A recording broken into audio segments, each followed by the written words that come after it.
Hello everyone. आज से हम लोग करंट अफेयर्स की एक अपनी स्ट्रेटजी लेके चलने वाले हैं। इस करंट अफेयर्स में हम लोग पिछले 6 से 7 महीने का, जैसे 6 महीने के अर्धवार्षिकी है तो 6 मंथ का ये, प्लस जनवरी महीने का करंट अफेयर्स मैं अलग से करवा दूंगा, तो उसको करेंगे। उसके साथ में हम लोग 800 क्वेश्चन का जो स्पीडी का जो क्वेश्चन फॉर्म में जो दिया रहता है हम लोग उसको करेंगे। इसके साथ में कुछ मैं अपने आप से, जैसे इंडेक्स हो गया, रिपोर्ट हो गया, उसके साथ में कुछ चर्चित व्यक्ति हो गए, डिफेंस के कुछ चीज़ें हो गई, या साइंस एंड टेक का हो गया, तो वो मैं एक एक पेज का नोट्स बना के आपसे बीच बीच में शेयर करता रहूँगा। तो ये जो भी वीडियो हैं ये आप चाहे किसी स्टेट पीसीएस का देने वाले हों, जैसे यूपी पीसीएस हो गया या अदर स्टेट पीसीएस का हो गया, उसके साथ में आरओ का कुछ लोग एग्ज़ाम देने वाले हैं, उनके लिए इम्पॉर्टेंट है, तो इसमें हम लोग वही कवर करने वाले हैं। अब देखो, इसको जो घटना सार है पिछले 6 महीने का है, तो ये जो है एक प्रकार से रामबाण होता है हर एक एग्ज़ाम के लिए, चाहे वो स्टेट पीसीएस किसी भी स्टेट का हो और उसके साथ में आरओ का। तो सबसे पहले हम लोग इसी को कवर करेंगे। इसको जो हम लोग कवर करेंगे 3 वीडियो में, इसको हम लोग कवर करेंगे। उस 3 वीडियो में पहले में हम लोग नेशनल वाला पूरा अच्छे से कवर करेंगे, दूसरे में इंटरनेशनल प्लस उसके साथ में इकोनॉमिक वाला सेक्शन देखेंगे, और तीसरे में जो यूपी स्पेशल है और उसके साथ में प्लस अदर। ठीक है, तो इसको आप लोग अच्छे से करते रहिए। इसमें सिर्फ ये नहीं होगा कि मैं पढ़ता गया आप उसको बस देखते गए, ऐसा नहीं है। इसमें मैं कुछ एक्स्ट्रा पॉइंट भी बताता चलूँगा, जो चीज़ें याद करने में प्रॉब्लम होगी उसको मैं याद भी कराता चलूँगा। तो मेरी यही रहेगी कि इसमें जितनी भी चीज़ें हैं मैंने हाईलाइट कर दिया है, उसको सर्कल कर दिया है, कौन सा मोस्ट इंपॉर्टेंट रहने वाला है उसको मैं बताता चलूँगा। और ये आप ट्रस्ट कर सकते हैं, क्योंकि इसको मैंने उत्तराखंड पीसीएस प्री के टाइम पे हुआ, अगर प्री में अगर मेरा होता भी है तो उसमें करंट अफेयर्स का एक अच्छा रोल था, या फिर यूपी पीसीएस के टाइम पे भी मैं यही सेम स्ट्रेटजी अपना फॉलो करता था, और लगभग यहाँ से 95% क्वेश्चन आराम से मैं टैकल कर लेता था। तो 6 से 7 महीने का करंट अफेयर्स पीसीएस के लिए आराम से पढ़ के जाइए और इसको जो है अपना अच्छे से दे के आइए। अब हम लोग एक एक करके स्टार्ट करते हैं। सबसे पहले हम लोग राष्ट्रीय करेंगे, लेकिन राष्ट्रीय में, नेशनल वाले में हम लोग पहले वन लाइनर पे नहीं आएंगे, क्योंकि वन लाइनर पे अगर आप लोग देखेंगे, वन लाइनर में लगभग चीज़ें वो रहेंगी जो आगे विस्तृत दिया हुआ है। क्योंकि जैसे घटना सार का जो चीज़ रहता है पहले वन लाइनर में देता है, फिर उसको आगे आप जब बढ़ेंगे तो वहाँ पे उसका जो है विस्तृत उसको दिया रहता है। तो हम लोग पहले विस्तृत देखेंगे। किसी चीज़ का जब आप बड़ा स्पेस देख लेते हैं तो छोटे स्पेस को देखना आराम से आपको समझ में आ जाए, क्योंकि बहुत सारी चीज़ें वहीं से आई हैं। तो हम लोग एक एक करके स्टार्ट करते हैं। सबसे पहले हम लोग राष्ट्रीय घटनाओं का जो अर्धवार्षिकी है उसके अंतर्गत 3 नए अपराध से रिलेटेड जो कानून आए हैं उनको देखते हैं।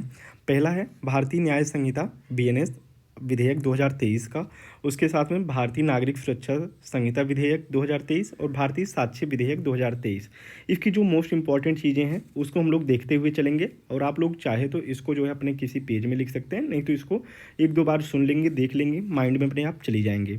तो इसमें जो पहली चीज़ है, इन 3 विधेयकों को अगर हम देखें तो इनको जो पारित करने की डेट है तो 21 दिसंबर को, कभी कभी डेट पूछ लेता है कहाँ से, क्यों कितने बड़े विधेयक हैं तो पारित हुए हैं, तो इनको देख लीजिए। राज्यसभा से 21 को, लोकसभा से 20 को, और उसके साथ 25 दिसंबर को राष्ट्रपति की मंजूरी मिल जाती है। तो तीनों डेट, 20 को लोकसभा, 21 को राज्यसभा, 25 को राष्ट्रपति की मंजूरी। और ये लोग आते कहाँ से हैं? आईपीसी 1860, सीआरपीसी 1898, भारतीय साक्ष्य अधिनियम 1872 के स्थान पर लाए जाते हैं। तो इसमें जो क्वेश्चन बनेगा वो यही बन सकता है कि जैसे आईपीसी, सीआरपीसी और भारतीय साक्ष्य अधिनियम, इनमें से किसी तीनों को ले लिया या किसी एक को ले लिया, उसके आगे दे देगा कि ये कब आया था। ठीक है, तो इसको आप लोग इसका बस ये याद रखेंगे। इसके साथ में इसमें जो चीज़ें चेंजेस होते हैं हम लोग उसको देखेंगे। इसमें आतंकवाद को चेंज हुआ, आतंकवाद की इसमें क्या आई डिफिनीसन आई। अभी तक देखेंगे कि आतंकवाद की कोई डिफिनीसन नहीं थी, इवन यूएन ने भी आतंकवाद की कोई डिफिनीसन अभी तक नहीं दी है। तो आतंकवाद हो गया। लिंचिंग को लेके इसको अपराध घोषित किया जाता है। राष्ट्रीय सुरक्षा को खतरे में डालने वाले अपराधियों के लिए कड़ी सुरक्षा। तो इसमें जो कानून बनता है किसके लिए, डिफिनीशन दिया गया आतंकवाद की, लिंचिंग के लिए कानून आया। ये दोनों मोस्ट इंपॉर्टेंट है, याद रखिएगा। इसके साथ में कुछ बदलाव होते हैं, उनको देख लेते हैं। जैसे पहला है, नाबालिग से रेप के लिए उम्र कैद या फांसी होगी। उसके बाद इसकी जो धारा है, धारा चेंज की गई है, इतना इम्पॉर्टेंट नहीं है। गैंग रेप के लिए 20 साल तक की सज़ा है या जिंदा रहने तक जेल में रखेंगे। मॉब लिंचिंग में फांसी की सज़ा हो गई है, ये इम्पॉर्टेंट है। अब इसके बाद देखें, अगर एक्सीडेंट मामले में मोस्ट इंपॉर्टेंट है, अभी भी देख रहे होंगे आप हिट एंड रन केस में जो ट्रक ड्राइवर्स हैं अभी भी धरना प्रदर्शन कर रहे हैं, तो उसमें हिट एंड रन केस में है 10 साल की सज़ा का इसमें दिया गया है। इसमें यह है कि अगर आप जो है अगर कहीं पे हिट एंड रन का मतलब होता है हिट किए और भाग गए, ठीक है, किसी को ठोक के, तो वही चीज़ है कि अगर आप तुरंत अगर पुलिस को जो है बता देते हैं कि यहाँ पे ऐसा मामला हुआ है, तो हो सकता है कि आपकी सज़ा की दर कम हो जाए, ठीक। लेकिन अगर आप नहीं बताते हैं तो आपको 10 साल की सज़ा मिलेगी और प्लस 7 लाख के आसपास जो है इसमें पनिशमेंट का भी वो है। स्नैचिंग के लिए पहले कानून नहीं था, अब कानून बन गया है। हिट एंड रन वाला याद रखिए, स्नैचिंग वाला याद रखिए, मॉब लिंचिंग वाला। सिर पर लाठी मारने के लिए पहले ये होता था कि आपस में झगड़ा हुआ तो जो है इसको सामान्य सी धारा में रख लेते थे, लेकिन अब ब्रेन डेड के लिए 10 साल तक की सज़ा है अगर आप किसी के सर में मारते हैं लाठी से। ट्रायल के मामले में देखें, किसी भी केस में 90 दिनों में क्या हुआ वो जो है पुलिस विक्टिम को बताएगी। अगर आरोपी 90 दिन के भीतर भी कोर्ट के अंदर अगर वो नहीं होता है तो अपने आप उसकी गैर मौजूदगी में भी ट्रायल स्टार्ट हो जाएगा। ये है। अगला देखें, ट्रायल कोर्ट का फैसला अधिकतम 3 साल में देना होगा। मुकदमा समाप्त होने के 43 दिन में फैसला देना होगा और 7 दिन के भीतर सज़ा सुनानी होगी। दया याचिका दोषी ही दायर कर सकता है। पहले क्या था कि एनजीओ या कोई अन्य संस्थान भी दायर कर सकते थे, लेकिन अभी याचिका कौन दायर करेगा? दोषी। तीनों बिल में संशोधन के बाद अगर देखें कि 1860, 1898, 1872 वही ईयर बस याद रखिएगा, कोई इतनी इसकी वो नहीं है। अब देखें, अगर कुल धाराएं देखें, ये पूछ सकते हैं कितनी नई धाराएं जोड़ी गई, तो उसी को बस याद रखिए। या फिर आईपीसी में कितनी धाराएं? 511 थी, अभी कितनी बची हैं? 358। इसको याद रखिएगा, 20 नई धाराएं जुड़ी हैं। सीआरपीसी में अब कितनी धाराएं बचेंगी? 531।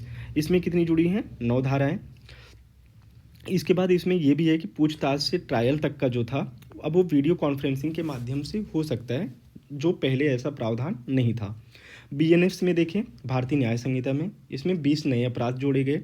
अगर भारतीय साक्ष्य अधिनियम के अंतर्गत अगर देखें तो इसमें 2 नई धाराएं जोड़ी गई, 6 निरस्त किए गए। इतना आप लोग याद रखिएगा। अब जैसे organised crime, hit and run, mob lynching पर अब सज़ा का प्रावधान है, पहले नहीं था, तो ये पूछ लेगा किस पे सज़ा का प्रावधान अब कर दिया गया है या फिर उसमें सज़ा बढ़ा भी दी गई है। डॉक्यूमेंट में इलेक्ट्रिक और डिजिटल रिकॉर्ड अब रखे जाएंगे, तो इसको देख लीजिएगा। उसके साथ में 6 अपराध हैं, सामुदायिक सेवा की सज़ा का प्रावधान किया गया है। डायरेक्ट क्वेश्चन पूछ लेगा कि कितने अपराधों में सामुदायिक सेवा की सज़ा का प्रावधान किया गया है, तो टोटल हैं 6 अपराध। इसके बाद अगर हम देखें कि अगर आगे चलें, ये सब इतने इंपॉर्टेंट नहीं है, तो इसमें से जो भी चीज़ें हैं ये बताया गया कितने विश्वविद्यालय, कितने लोगों को इसमें शामिल किया गया, वो अपने काम की नहीं है। बस ये याद रखिए, ये स्टैंडिंग कमेटी को भी भेजा गया था और उसके 72% सुझावों को कानून में शामिल कर लिया गया, पूरे को नहीं शामिल किया गया है, ये याद रखिएगा, ठीक है। अब इसके बाद बात करते हैं, मुख्य निर्वाचन आयुक्त एवं अन्य निर्वाचन आयुक्त विधेयक 2023 आता है।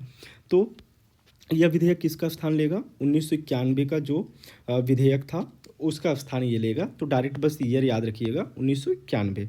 ये किससे रिलेटेड है? नियुक्ति, वेतन और पद से हटाए जाने के लिए। और इसमें क्या होगा कि एक समिति बनेगी, समिति की सिफारिश पर कौन ये सब काम करेगा? राष्ट्रपति करेंगे। उस समिति में कौन होगा? ये मोस्ट इंपॉर्टेंट है, इसको आप लोग याद रखिएगा।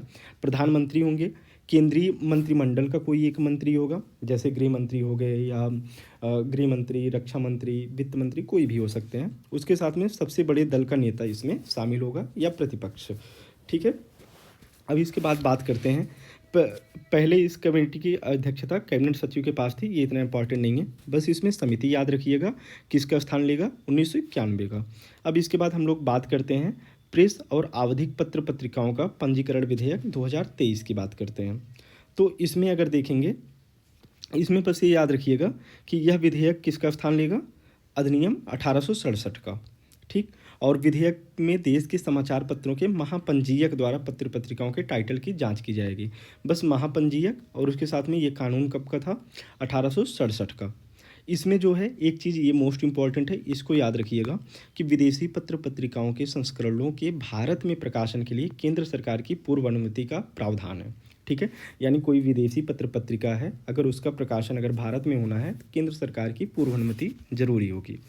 अब ये जो चीज़ें हैं प्रकाशकों को जिला मजिस्ट्रेट या स्थानीय अधिकारियों के पास संबंधित घोषणा को प्रस्तुत करने और इस तरह की घोषणाओं को प्रमाणित कराने की आवश्यकता नहीं होगी, ये याद रखिएगा। अब इसके बाद जो हम लोग बात करते हैं वो है केंद्रीय वस्तु एवं सेवा कर का। ये किस में हुआ है? CGST में, जिसको आप लोग जैसे GST में पढ़ते हैं ना, FGST, CGST, IGST, ठीक। तो उसमें जो चीज़ होगा, ये विधेयक कब का था? 2017 का। केंद्र सरकार जो है अपीलीय अधिकरण की स्थापना करेगी, ये इंपॉर्टेंट है, देख लीजिएगा। इसमें जो है अपीलीय अधिकरण के जो अध्यक्ष हैं, अध्यक्ष की आयु कितनी कर दी गई है? 70 वर्ष। पहले कितना था? 67। और जो सदस्यों की है वो 65 से बढ़ाकर कितना कर दिया गया है? 67। तो 67 और 70 ये दोनों याद रखिएगा। विधेयक में न्यायाधिकरण के सदस्यों के लिए न्यूनतम आयु 50 वर्ष है। ये मिनिमम एज कितनी बात की गई है? 50 वर्ष की। न्यायिक सदस्य के लिए जो अधिवक्ताओं का अनुभव कम से कम कितना होना चाहिए? 10 वर्ष। तो इसमें क्या क्या याद रखना है? 10 वर्ष एडवोकेट के लिए, उसके साथ में 70 वर्ष अध्यक्ष, 67 वर्ष सदस्य, मिनिमम कितना? 50 वर्ष। ये तीनों चीज़ आप याद रखिएगा। अब इसके बाद जो चीज़ है वो अगर आगे देखें तो इसमें जो है अभी तक 31 पीठों को जो है अधिसूचित किया गया था, बस इतना कोई ज़रूरी नहीं है, इतना ही याद रखिएगा। अब बात करते हैं कि ओमान के सुल्तान हैथम बिन तारिक की यात्रा हुई। ये पूछ लेगा कि ओमान के सुल्तान कौन है? हैथम बिन, ठीक है, हैथम याद रखिएगा। ओमान के हैथम बिन तारिक है, ये 10 अलग अलग क्षेत्रों में इसका वो होता है। अब अगर बात करें इसमें जो मोस्ट इम्पॉर्टेंट है वो है भारतीय सांस्कृतिक संबंध परिषद और ओमान के ढोपर विश्वविद्यालय है। डायरेक्ट क्वेश्चन पूछ लेगा कि ढोपर विश्वविद्यालय हाल ही में चर्चा में था या किससे रिलेटेड है, तो ये ओमान से रिलेटेड है। अब इसके साथ अगर देखें तो हम लोग मनी, आतंकवाद, इन सब पे भी बात होती है, लेकिन ये इतना इम्पोर्टेंट नहीं है। बस कितने क्षेत्रों में हुआ? 10 अलग अलग क्षेत्रों में। ढोपर विश्वविद्यालय किसका है? ओमान। और भारतीय सांस्कृतिक संबंध परिषद जो कि भारत का है, इनके बीच में समझौता हुआ है। अब इसके बाद अगर हम बात करें कि द्विपक्षीय व्यापार 12.5 अरब डॉलर का है, इम्पॉर्टेंट नहीं है। ये दोनों संयुक्त निवेश कोष अपना बनाने की घोषणा किए थे, तो इसी में अपने अपने पैसे दिए हैं, ठीक है।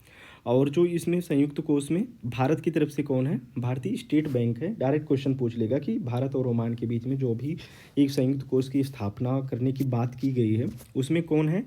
भारत की तरफ से कौन सा बैंक शामिल है? तो भारतीय स्टेट बैंक।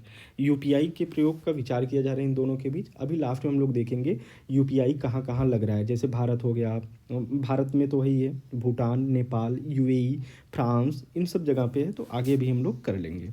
बात करते हैं भारत की पहली 6 लेन स्टील स्लैग आधारित सड़क का निर्माण।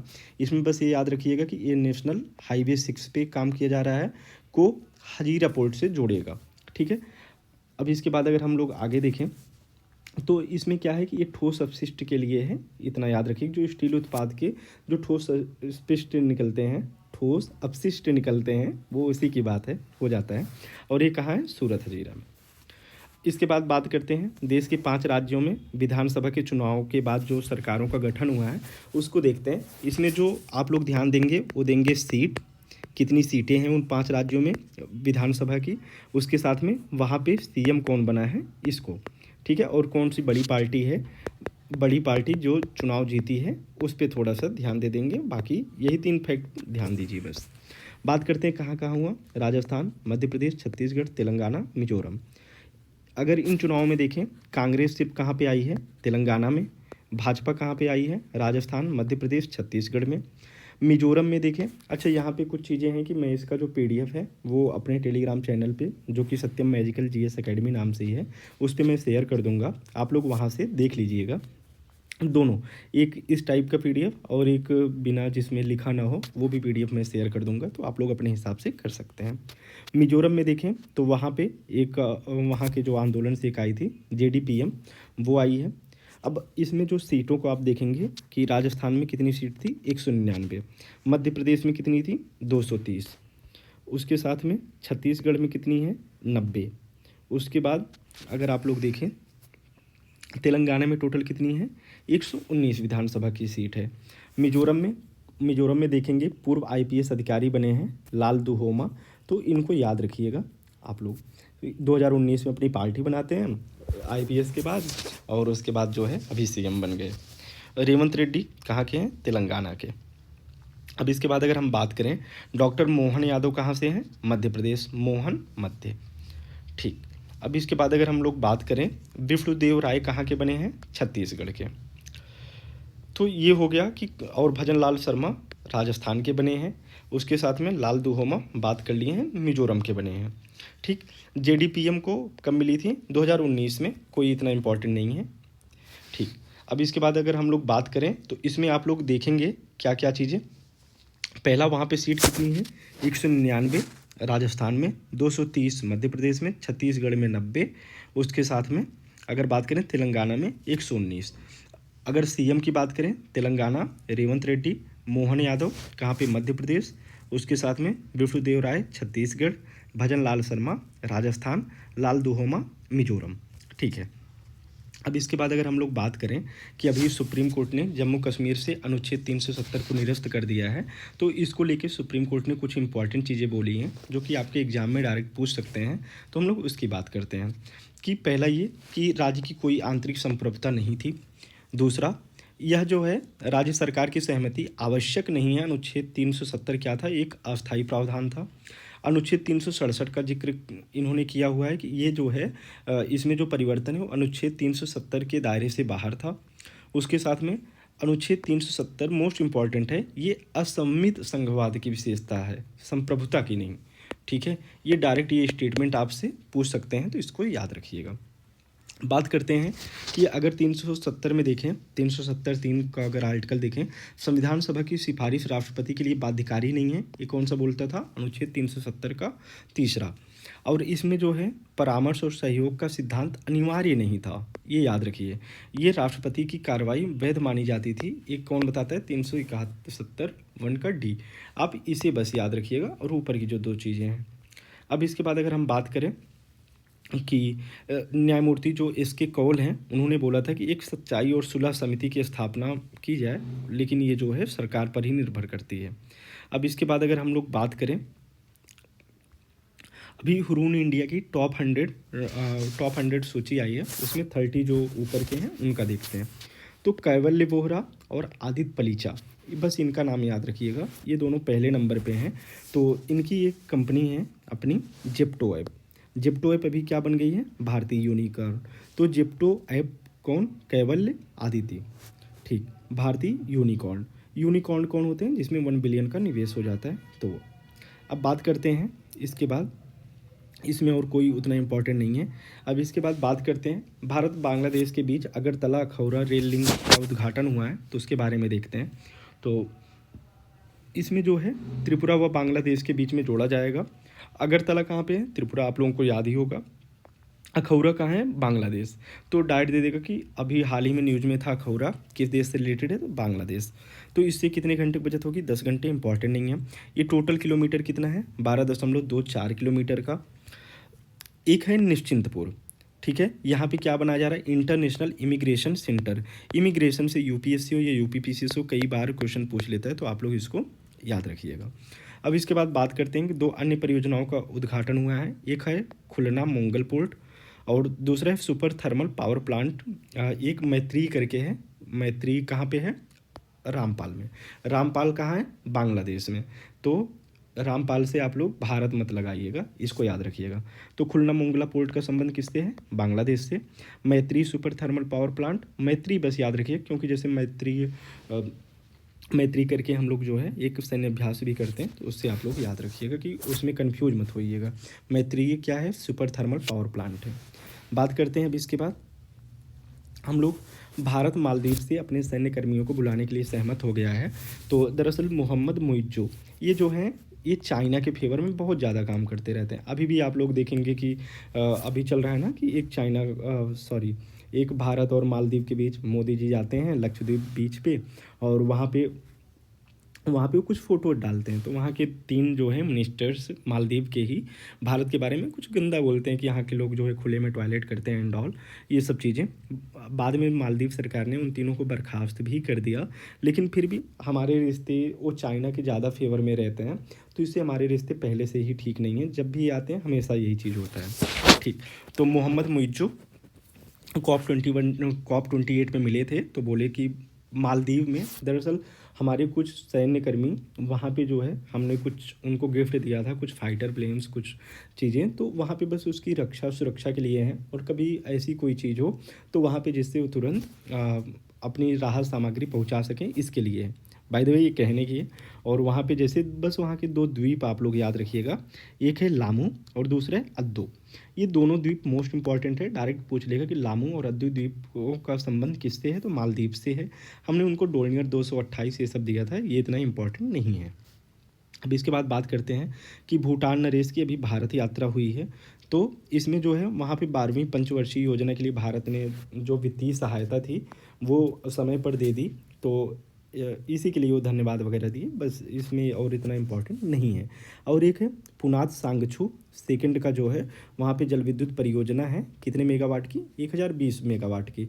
तो जहाँ पे लास्ट में छू आ जाए समझो कि वो कहाँ पे है, भूटान में। तो ऐसे करके मांगछू, पुनात सांगछू, ऐसे करके बहुत सारी चीज़ें हैं, ठीक है, जो कि भूटान में ही है। असम में कोकराझार, भूटान में गिलेफू, ये गिलेफू याद रखिएगा, गिलेफू कहाँ पे है, भूटान में। तो यहाँ पे जो है रेल लिंक के लिए वो लोग बात कर रहे हैं, तो ऐसा। भूटान जो है इब्सा में शामिल होने के लिए जो है भूटान शामिल हो गया है, ऐसा समझो। अब इसके बाद अगर हम लोग बात करें कि इन दोनों के प्रवेश के लिए डारंगा और जो भूटान में है जोंगखार, यहाँ पे जो है इमिग्रेशन चेक पॉइंट बन रहे हैं, ये इतना इंपॉर्टेंट नहीं है। इसमें बस गिलेफू याद रखिएगा, पुनात सांगछू याद रखिएगा। 12वीं पंचवर्षीय योजना कब तक है वहाँ पे, 2018 से 2023 तक। बात करते हैं केंद्रीय विश्वविद्यालय संशोधन विधेयक की बात करें तो अभी ये जो अधिनियम आया है इसके पहले कब था, 2009 में। इसमें क्या चीज़ें हो रही हैं कि इसमें तेलंगाना में एक केंद्रीय जनजातीय विश्वविद्यालय बन रहा है, उसका नाम क्या है, समक्का सरक्का सेंट्रल ट्राइबल यूनिवर्सिटी। समक्का सरक्का सेंट्रल ट्राइबल यूनिवर्सिटी, ठीक है, कहाँ पे बन रहा है, तेलंगाना में। ये क्या है, केंद्रीय जनजातीय विश्वविद्यालय है। डायरेक्ट यही पूछ लेगा कि ये कहाँ पे बन रहा है। इसके साथ में इतना इंपॉर्टेंट इसमें कुछ नहीं है। नीति आयोग की पहली डेल्टा रैंकिंग की बात करें, अभी जो है नीति आयोग ने क्या निकाला है, डेल्टा रैंकिंग। अब इसमें देखते हैं कि ये किसके लिए है, तो उसको अपना अच्छे से करेंगे। इसमें जो है किसके लिए, आकांक्षी ब्लॉकों के लिए है और जो एस्पिरेशनल डिस्ट्रिक्ट्स हैं उनके लिए थी। तो इसमें एस्पिरेशनल ब्लॉक प्रोग्राम के अंतर्गत देखें तो इसमें एक कुमरुम प्लेस है, कुमरुम भीम ब्लॉक है, कहाँ पे, तेलंगाना में, उसको जो है शीर्ष स्थान मिला हुआ है। अगर दूसरा देखें उत्तर प्रदेश के कौशाम्बी को दूसरा स्थान मिला हुआ है, कौशाम्बी ब्लॉक मोस्ट इंपॉर्टेंट है, याद रखिएगा, यूपी पीसीएस और आरओ के लिए।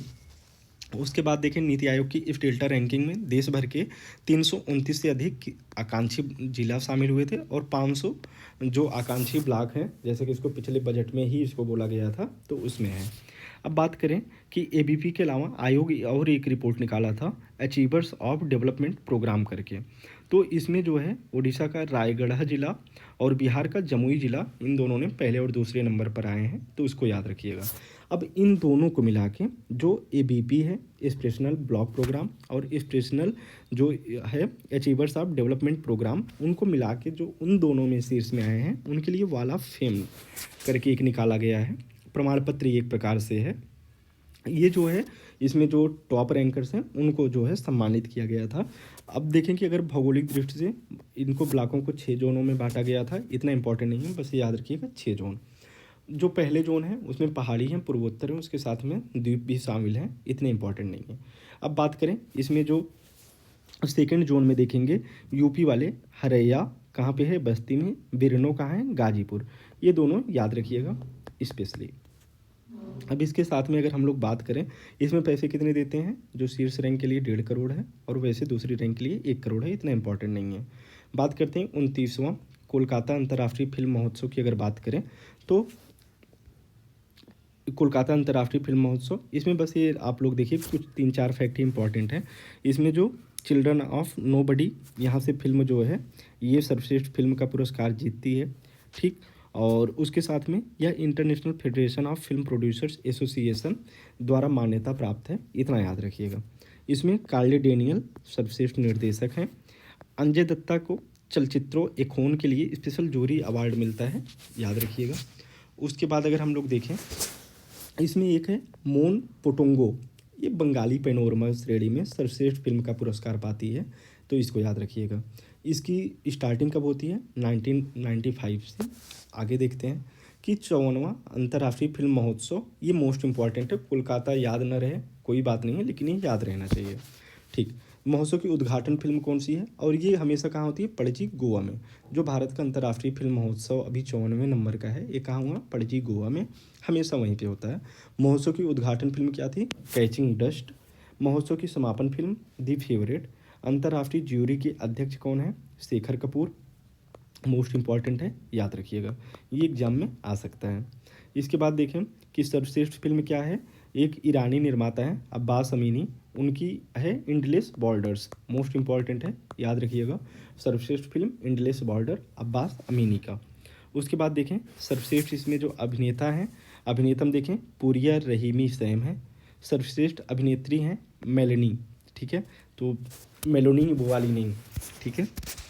खैर, इस समय मेलोनी को लेके पीएम के साथ में काफ़ी ज़्यादा ट्रोल किया जा रहा है ना, वैसे ये अच्छी बात नहीं है, लेकिन मेलनी वो नहीं है। अब बात करते हैं कि पार्टी ऑफ फूल्स में ये भूमिका निभाई थी, इसलिए मेलनी एक फूल है ना, फूल, ठीक। अब बात करते हैं ज्यूरी का जो विशेष पुरस्कार है वो किसको मिला, ऋषभ शेट्टी को मिला, कंतारा फिल्म। कंतारा बहुत अच्छी मूवी है, आप लोग देखिएगा ज़रूर। अब इसके बाद बात करें कि इसमें जो OTT के लिए जो पुरस्कार मिला वो दीपक कुमार को मिला, दीपक कुमार मिश्रा को, पंचायत सीजन 2 के लिए। पंचायत सीरीज भी अच्छी है, पर अभी देखिएगा मत, एग्ज़ाम टाइम में देखना ज़रूरी नहीं है। मोस्ट इंपॉर्टेंट है, 5 स्टार आप लोग दे सकते हैं।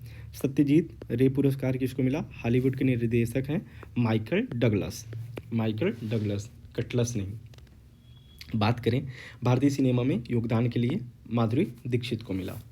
बात करते हैं भारत में साइबेरियाई बाघों का पहला जोड़ा 12 साल बाद आया है, कहाँ पे, Padmaja Naidu Himalayan zoological park, कहाँ है, पश्चिम बंगाल के दार्जिलिंग में। मोस्ट इंपॉर्टेंट है, बस याद रखिएगा। ये क्या है, लारा और अकामास, मतलब साइबेरियाई बाघ है, तो उसको याद रखिएगा। पद्मजा जो है सबसे अधिक ऊंचाई पर स्थित पार्क है। उसके बाद देखें ये बाघ जो है पशु विनिमय कार्यक्रम के तहत कहाँ से आए हैं, साइप्रस से, याद रखिएगा। बात करते हैं कि लाल पांडा को हम लोगों ने कहाँ भेजा है, पाफोस चिड़ियाघर। डायरेक्ट पूछ लेगा कि हाल ही में न्यूज़ में रहा पाफोस चिड़ियाघर का संबंध किससे है, तो वो है साइप्रस से, ठीक है। अब बात करते हैं पूर्वी भारत में पहला हिम तेंदुआ संरक्षण प्रजनन कार्यक्रम कब स्टार्ट हुआ था, 1986 में, याद रखिएगा। और कहाँ पे, वही पद्मजा नायडू हिमालयन से ही स्टार्ट हुआ था, जूलॉजिकल पार्क से ही। बात करते हैं कि भूटान ने असम में अंतर्राष्ट्रीय शहर बनाने की घोषणा की है, तो कहाँ पे, बस इसको याद रखिएगा। उसका नाम क्या है, गो गेफू स्मार्ट सिटी परियोजना, असम की सीमा पर है। कौन बना रहा है, वो भूटान। तो डायरेक्ट पूछ लेगा गो गेफू स्मार्ट सिटी परियोजना से रिलेटेड कौन है, वो है भूटान। बात करते हैं भारत का सबसे बड़ा सर्कुलर रेलवे कहाँ बन रहा है, बेंगलुरु में। कितने किलोमीटर का है, 287 किलोमीटर। डायरेक्ट पूछ लेगा सबसे बड़ा सर्कुलर रेलवे, इसके पहले कौन सा था, चेन्नई था, अब कौन सा बन रहा है, बेंगलुरु। अब बात करते हैं कि भारत का गरबा नृत्य अभी यूनेस्को की सूची में शामिल हुआ है, वो गरबा नृत्य का संबंध डायरेक्ट पूछ लेगा किससे है, गुजरात से, ठीक। और ये 15वें नंबर की है ICH में जो शामिल हुई है। इसको क्या बोलते हैं, इंटेंजिबल, ठीक है, इंटेंजिबल जो अमूर्त में जाते हैं। बात करते हैं कि इसके पहले दुर्गा पूजा को शामिल किया गया था। दुर्गा पूजा कहाँ का था, कोलकाता। 14वें नंबर पे दुर्गा पूजा, 15वें नंबर पे गरबा। गरबा कहाँ का है, गुजरात का। अब बात करते हैं किसके लिए होता है, सामाजिक और लैंगिक समावेशिता, इतना इंपॉर्टेंट नहीं है। गरबा कब होता है, ये मोस्ट इंपॉर्टेंट है। जो 9 दिवसीय हिंदू त्यौहार नवरात्रि होता है बुराई पर अच्छाई की जीत के लिए, तो ये उसी के लिए होता है। अब बात करते हैं कि ये कहाँ पे इसको जो है हम लोगों को मिला, तो इसका जो भी हालिया बैठक हुआ था, 18वीं बैठक, बोत्सवाना के कसाने में हुआ था। डायरेक्ट पूछ लेगा जो हाल ही में कसाने शहर जो है, कसाने दे दिया, उसका संबंध पूछ लिया कि किस कंट्री से है, तो बोत्सवाना से, इतना याद रखिएगा। अब इसके बाद बात करते हैं केन्या के राष्ट्रपति की भारत यात्रा हुई है, तो इसमें जो है एक पोर्ट के लिए दोनों लोग अपना जश्न जब मना रहे हैं, ये 60वीं वर्षगांठ मना रहे हैं, तो इसके लिए मुंबई और मोम्बासा, बोले कि ये हिंद महासागर से दोनों जुड़ते हैं, इसलिए ये इंपॉर्टेंट है। डायरेक्ट पूछ लेगा कि मोम्बासा का संबंध किससे है, तो केन्या से है, ठीक है, डायरेक्ट आप लोग याद रखिएगा। ये दोनों जो है रुपए में अपना व्यापार करने के लिए भी सहमत हो रहे हैं। तो इसमें वस्त्रों खाता खोलने की बात की जा रही है। इसमें क्या होता है कि वस्त्रों खाता ऐसा होता है कि जैसे घरेलू बैंक कोई हमारा है, वो दूसरे देश में जाके विदेशी बैंक के रूप में अपना अकाउंट को रखते हैं वहाँ पे। तो इसमें क्या होगा, जो घरेलू बैंक की मुद्रा या करेंसी होती है उसी की यूज होती है। ठीक है, बस इसको याद रखिएगा, वस्त्रों अकाउंट। ठीक, अब इसमें 5 समझौते हुए, इतने इंपॉर्टेंट नहीं है। सिर्फ ये याद रखिए, केन्या के जो मुक्त विश्वविद्यालय है और इंदिरा गांधी राष्ट्रीय मुक्त विश्वविद्यालय, इन दोनों के बीच में समझौते हुए हैं। अब इसके बाद बात करें, गुजरात सरकार ने घोल मछली को राज्य मछली घोषित किया है। ये जो भी चीज़ें हैं, मैंने इसको 2 से 3 बार पढ़ के ही आपको ये चीज़ें मैं बता रहा हूँ। तो ये चीज़ें मोस्ट इंपॉर्टेंट भी हैं। वैसे मैं पीडीएफ तो ग्रुप में, टेलीग्राम ग्रुप में डाल ही दूंगा, आप लोग वहाँ से देख लेंगे। लेकिन जितना मैं हाईलाइट करा के जो चीज़ें मैं बता रहा हूँ, अगर आप लोग उसको भी करके जाते हैं, मोर देन 90% क्वेश्चन आपके फंसने वाले हैं, इतना आप लोग बिलीव करिएगा। ठीक है, अब इसके बाद बात करें, घोल मछली पूछ ले, घोल मछली का संबंध किससे है? गुजरात से। पूछ लेगा कि 2 दिवसीय वैश्विक मत्स्य पालन सम्मेलन हुआ है कहाँ पे? तो गुजरात में। इसको जो है सोने की दिल वाली मछली भी कहते हैं। इसका जो यूज होता है बियर और वाइन बनाने में और फार्मास्यूटिकल में होता है। बात करें कि इसकी लंबाई कितनी होती है, 1.5 मीटर। ये लंबाई वगैरह तो यूपीएससी ही पूछ सकता है। ठीक है, बात करते हैं कि भारत की सबसे तेज सौर इलेक्ट्रिक नाव क्या है? बाराकूडा। डायरेक्ट पूछ लेगा कि हाल ही में न्यूज में रहा बाराकूडा का संबंध किससे है? तो ये भारत की सबसे तेज सौर इलेक्ट्रिक नाव है। ठीक, और ये कहाँ पे? केरल के अलाजुपा पे वो होगी, इतना इम्पोर्टेंट नहीं है। ये नाम किसके, बाराकूडा किसके नाम पर पड़ा हुआ है? ये एक प्रकार की मछली है, सबसे तेज लंबी मछली है, उसी के नाम पर। बात करते हैं, इसको बनाया किसने? मझगांव डॉक लिमिटेड ने। उसके बाद देखें, उत्तराखंड देश का पहला राज्य जिसे एक दिन में सर्वाधिक 18 जीआई टैग मिला है। ठीक, यही भी हाल ही में जो है यूसीसी को भी लागू किया है, आगे हम लोग देखेंगे। अब टोटल कितने उत्पाद हो गए? 27 उत्पाद, जो यूके उत्तराखंड पीसीएस वगैरह प्रिपरेशन कर रहे हैं उनके लिए मोस्ट इंपॉर्टेंट है। या तो ये पूछ लेगा पहला राज्य जिसने सर्वाधिक जीआई टैग एक दिन में अपना किया है, या फिर उत्तराखंड का पूछ लेगा देश का पहला राज्य जिसे एक दिन में सर्वाधिक 18 जीआई टैग मिले हैं, कौन से? उत्तराखंड। अब इसके बाद बात करें अगर हम लोग, उसमें कुछ चीज़ें हैं जैसे बेरीनाग चाय है, अभी वह लाइनर में भी आएगा। खैर, उसके बाद मंडुआ है, इसको देखिएगा, बिच्छू बिछुआ है, झंगोरा है, लाल चावल है। लाल चावल काला चावल में कन्फ्यूजन होता है, इसलिए याद रखिएगा ललका चावल कहाँ का है? उत्तराखंड का। काला भट्ट, ये क्या है? काला सोयाबीन है, इसे ग्लाइसिन मैक्स भी कहते हैं, याद रखिएगा। माल्टा फल उत्तराखंड का। चौलाई, इसे रामदाना भी कहते हैं, ये कहाँ का है? उत्तराखंड। बुरांश का रस। ठीक, पहाड़ी तूर दाल, इतना इम्पोर्टेंट नहीं है, वो समझ जाएंगे कि ये कहाँ का है। ठीक है, नैनीताल मोमबत्ती नाम में ही है। रंग वाली बिछोड़ा, इतना इम्पोर्टेंट नहीं है। लीची, लीची मैक्सिमम उत्पादन कहाँ होता है? बिहार में, लेकिन उससे जो है कंफ्यूज मत होइएगा, दिया किसको गया है? उत्तराखंड को। बात करते हैं आडू, उत्तराखंड। रम्मान मुखर्रा, ये मोस्ट इंपॉर्टेंट है, इसको आप लोग याद रखिए, कहाँ का है? उत्तराखंड का। बात करते हैं कि जो जीआई टैग है वो किसके लिए दिया जाता है? कोई कृषि हो, प्राकृतिक अथवा विनिर्मित सामान हो, हस्तशिल्प हो, औद्योगिक वस्तु हो, लेकिन वो किसी निश्चित क्षेत्र से हो, विशिष्ट क्षेत्र या निश्चित क्षेत्र में ही उगाया जाता हो, तो उसके लिए जीआई टैग दिया जाता है। या जो है औद्योगिक संपत्ति के संरक्षण हेतु जो पेरिस कन्वेंशन हुआ था, वो उसके तहत ही दिया जाता है, याद रखिएगा। एक है लद्दाख के सी बकथॉर्न।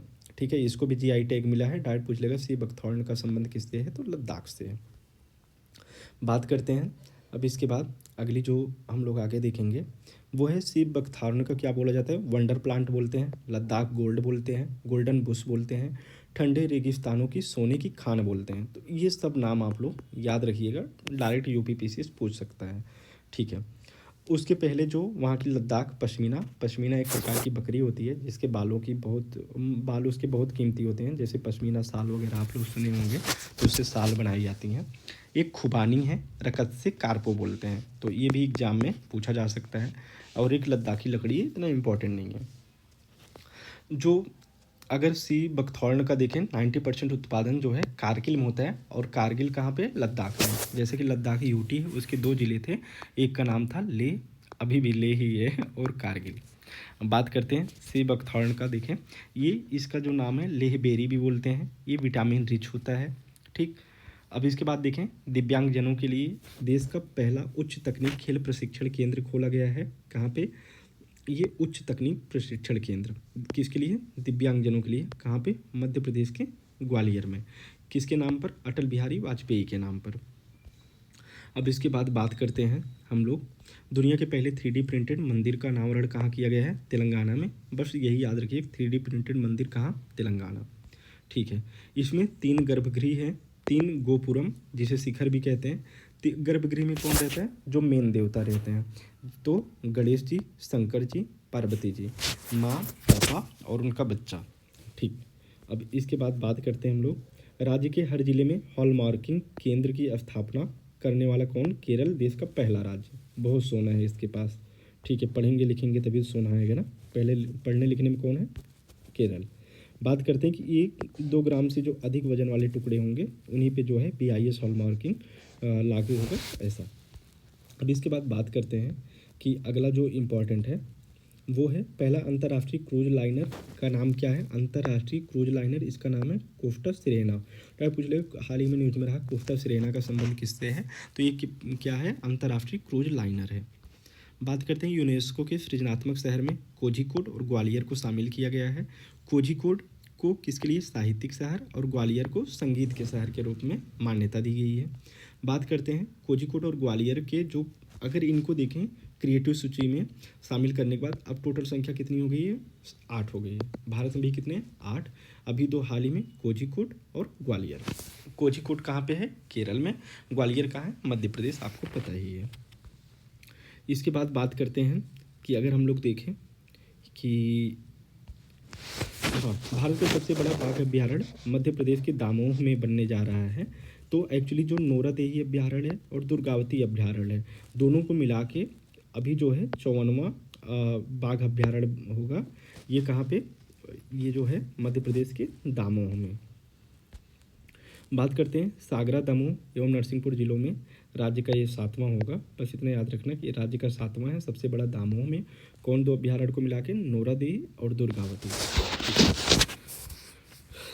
अब इसके बाद बात करते हैं कि तमिलनाडु के नीलगिरी ताहर के संरक्षण के लिए एक परियोजना बनाई गई है, तो उसको देख लेते हैं। तमिलनाडु, यह जो है राजकीय पशु भी है। नीलगिरी जो ताहर है, यह जो है प्रकार की बकरी की प्रजाति है। इसका दूसरा नाम वराई आदू है।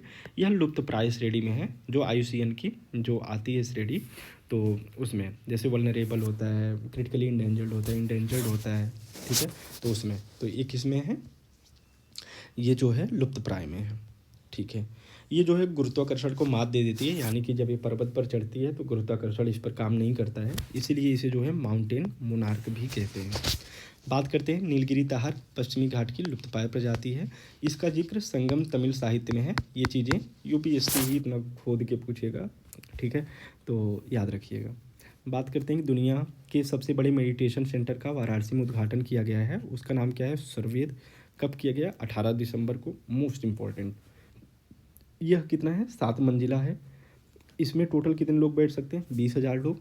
4,000 वेदों के श्लोक अंकित हैं, मोस्ट इम्पॉर्टेंट है। और 7 मंजिलें 7 चक्रों को समर्पित करते हैं, ये याद रखिएगा। बात करते हैं भारत के बाहर दुनिया का दूसरा सबसे बड़ा हिंदू मंदिर कहाँ बन रहा है? New Jersey. पहला कहाँ पे है? वो है कंबोडिया, ठीक है, कंबोडिया का अंकोर वाट।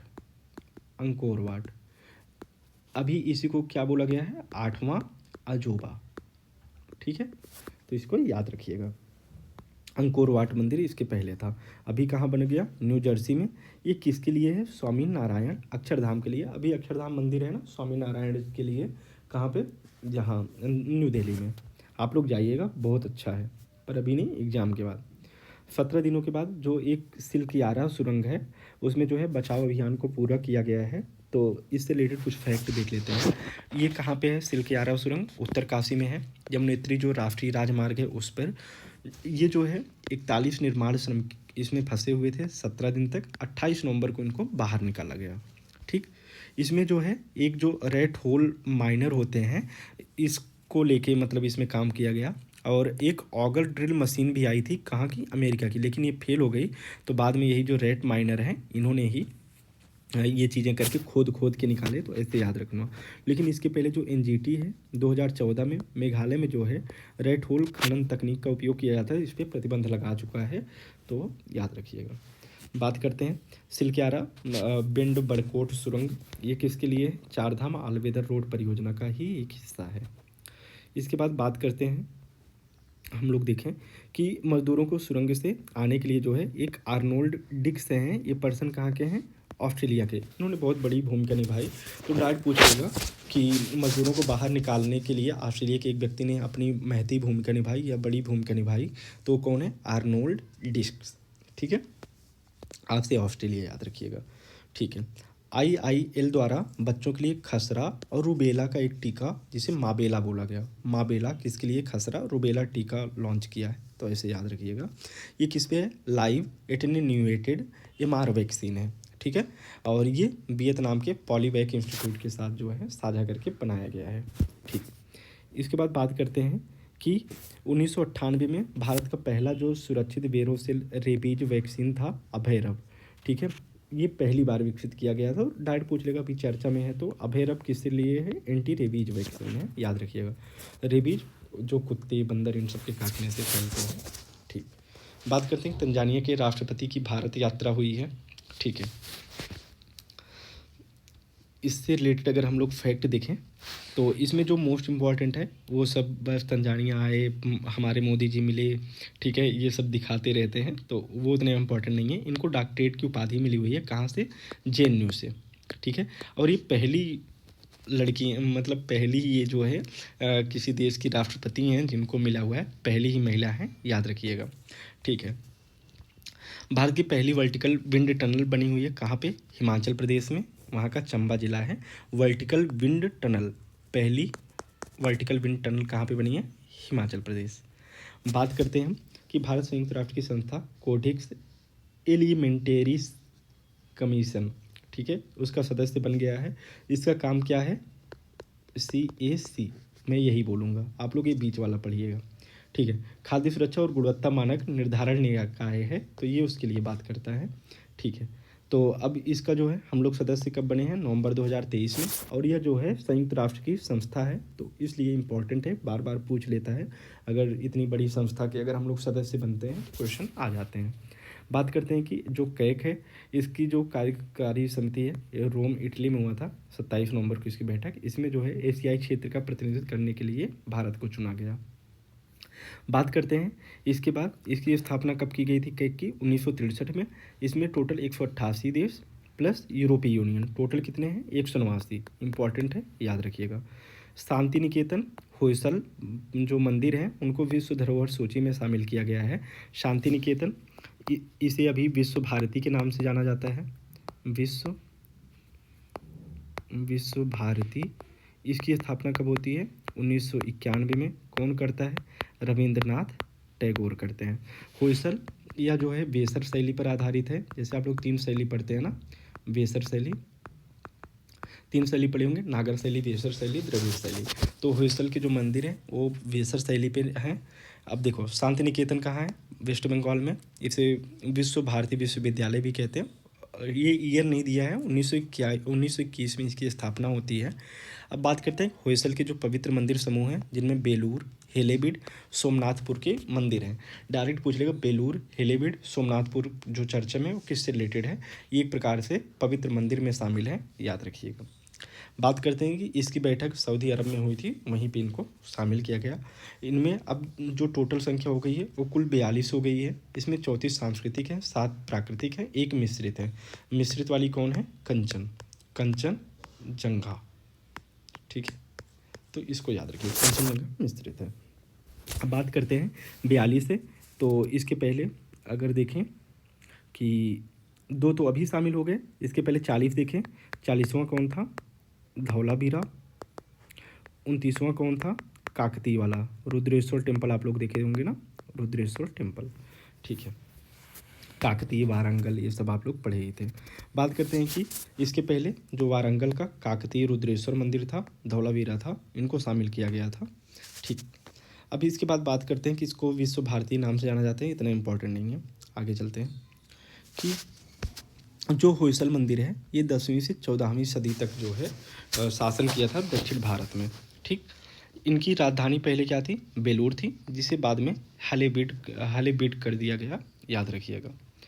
अब इसके बाद बात करते हैं कि अभी तक जो जितने भी यूनेस्को के विश्व धरोहर सूची में शामिल हैं उनमें 59 कहाँ के हैं? इटली के। दूसरे नंबर पर चीन है। टाइप पूछ लेगा सबसे ज़्यादा कहाँ के हैं? इटली, वही मेलोनी वाला। बात करते हैं कि भारतीय वायुसेना का नया ध्वज अभी उसने एक्सेप्ट किया है, तो 91वीं, अभी जो 91 नंबर की थी, BR चौधरी उसके वायुसेना अध्यक्ष हैं। अभी हाल ही में कहाँ पे हुआ? प्रयागराज में, प्रयागराज के बमरौली में। ठीक है, तो इसलिए ये इम्पॉर्टेंट है, याद रखिएगा।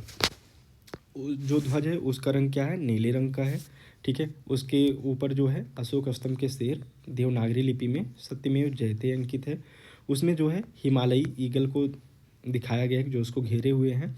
और नभः स्पर्श दीप्तम, ये तो उसका है ही है, नभः स्पर्श दीप्तम ईगल। इसमें जो अगर देखेंगे कि यह आदर्श वाक्य कहाँ से लिया गया है? भगवत गीता से। इसको देखेंगे अगर, इसका नाम क्या है? वैभव के साथ आकाश को छुओ, touch the sky with glory. बात करते हैं 1969 के जन्म और मृत्यु पंजीकरण अधिनियम में संशोधन हुआ है। डायरेक्ट पूछेगा कि जन्म और मृत्यु पंजीकरण अधिनियम कब आया था? 1969 में। इसमें अगर देखें जो इम्पॉर्टेंट चीज़ें हैं उसमें जो है बस वही ईयर याद रखिए, इतना इम्पॉर्टेंट और कुछ नहीं है उसमें। चंद्रमा के दक्षिणी ध्रुव पर सॉफ्ट लैंडिंग कर भारत ने इतिहास रचा, आप लोग देखे ही होंगे। दो, एक 14 जुलाई और एक 23 अगस्त। 14 जुलाई जब हमने लॉन्च किया और 23 अगस्त जब हम लैंडिंग किए, पहुँचे। ठीक है, तो चंद्रमा इसके बारे में हमने एक चंद्रयान मिशन पे जो है चंद्रयान 1, चंद्रयान 2, चंद्रयान 3, चंद्रमा के बारे में, PSLV, GSLV के बारे में एक वीडियो हमने बना ही रखी है, आप लोग प्लेलिस्ट से चेक कर सकते हैं, उसको ज़रूर देख के जाइएगा क्योंकि ये इस बार के एग्ज़ाम में आना इसका तय है। ठीक है, ये या तो आदित्य लोन, ठीक है, और दोनों पर मैंने वीडियो बना रखी है, आप लोग देख लीजिएगा। बात करते हैं कि 14 जुलाई 2023 को जो है इसको लॉन्च किया गया। LVM-3 MK4 रॉकेट का नाम है। इसके पहले क्या था? GSLV MK3 41 दिन की यात्रा की थी। जो इसका लैंडर है उसका नाम विक्रम है और जो रोवर है उसका नाम प्रज्ञान है।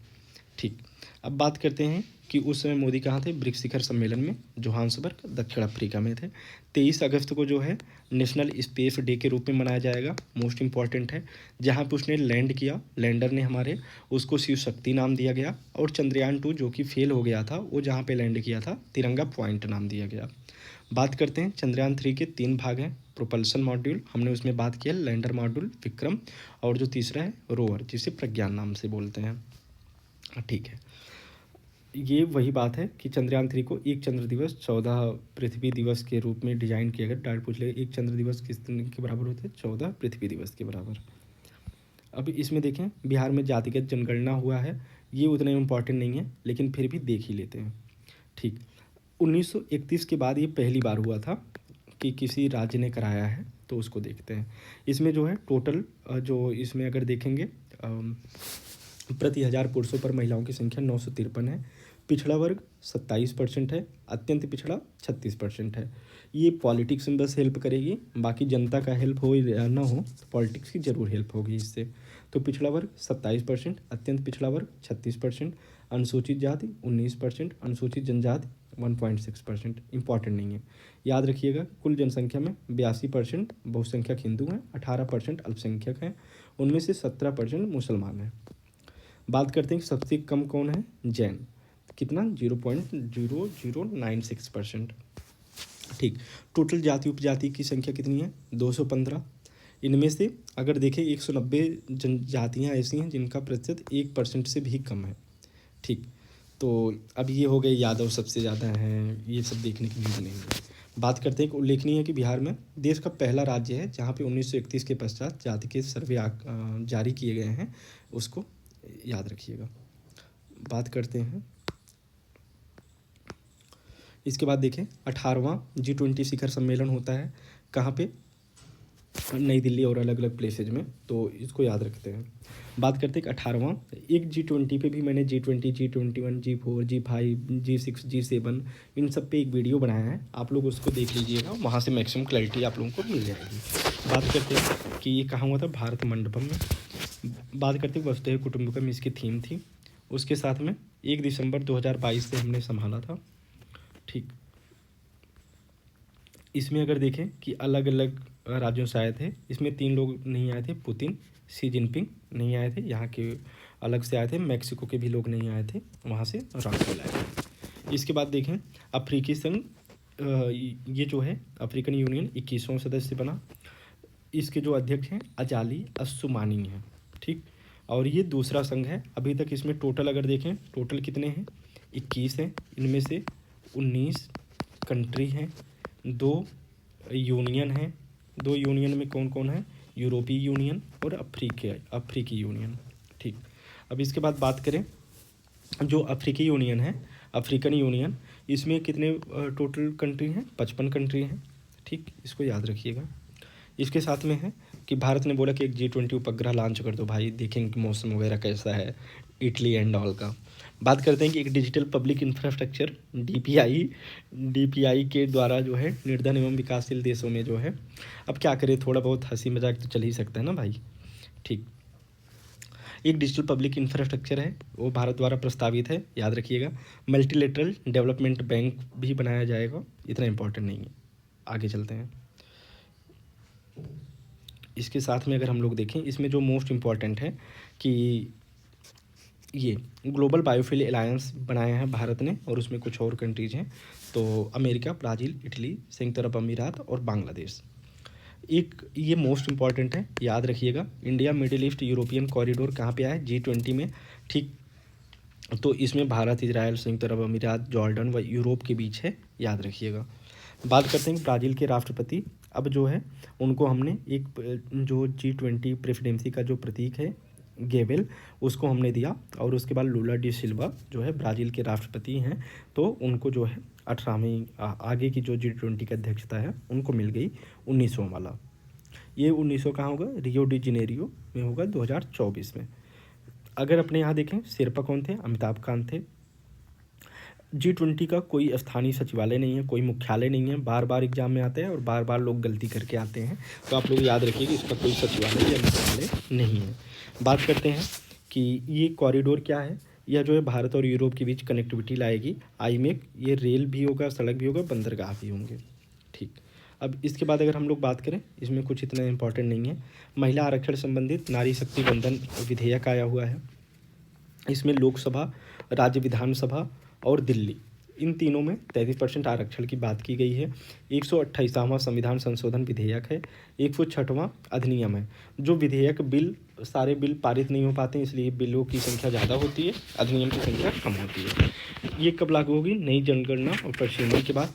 इसमें जो SC ST OBC वर्ग के महिलाओं के लिए अलग से नहीं किया गया है, जो उनके लिए आरक्षण था उन्हीं में से 33% जो है आरक्षित कर दी गई है, इसको याद रखिएगा। बात करते हैं कि अनुच्छेद 330 के तहत 131 सीट आरक्षित थी, इसी में से 33% सीटें जो है महिलाओं को स्वतः ही मिल जाएंगी, याद रखिएगा। इसमें ओवैसी की पार्टी जो है बाहर रही, इतना इम्पोर्टेंट नहीं है। इसके पहले कब आया था, 21वां संविधान संशोधन विधेयक भी इससे रिलेटेड था, HD देवगौड़ा जी लाए थे, यूनाइटेड फ्रंट सरकार। अटल बिहारी वाजपेयी भी कोशिश कर चुके हैं 1898 में, 99 में, 2002, 2003 में, पर कोशिश रंग नहीं लाई।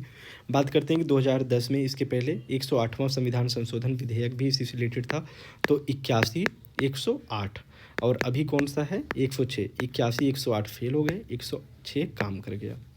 ठीक, तो उस टाइम पे जो है लोकसभा मतदान नहीं हो पाया था, राज्यसभा तो पारित हो गया था, 100 कौन सा वाला, 108वां वाला। अब इसके बाद बात करते हैं, 108वां बिल है, याद रखिएगा।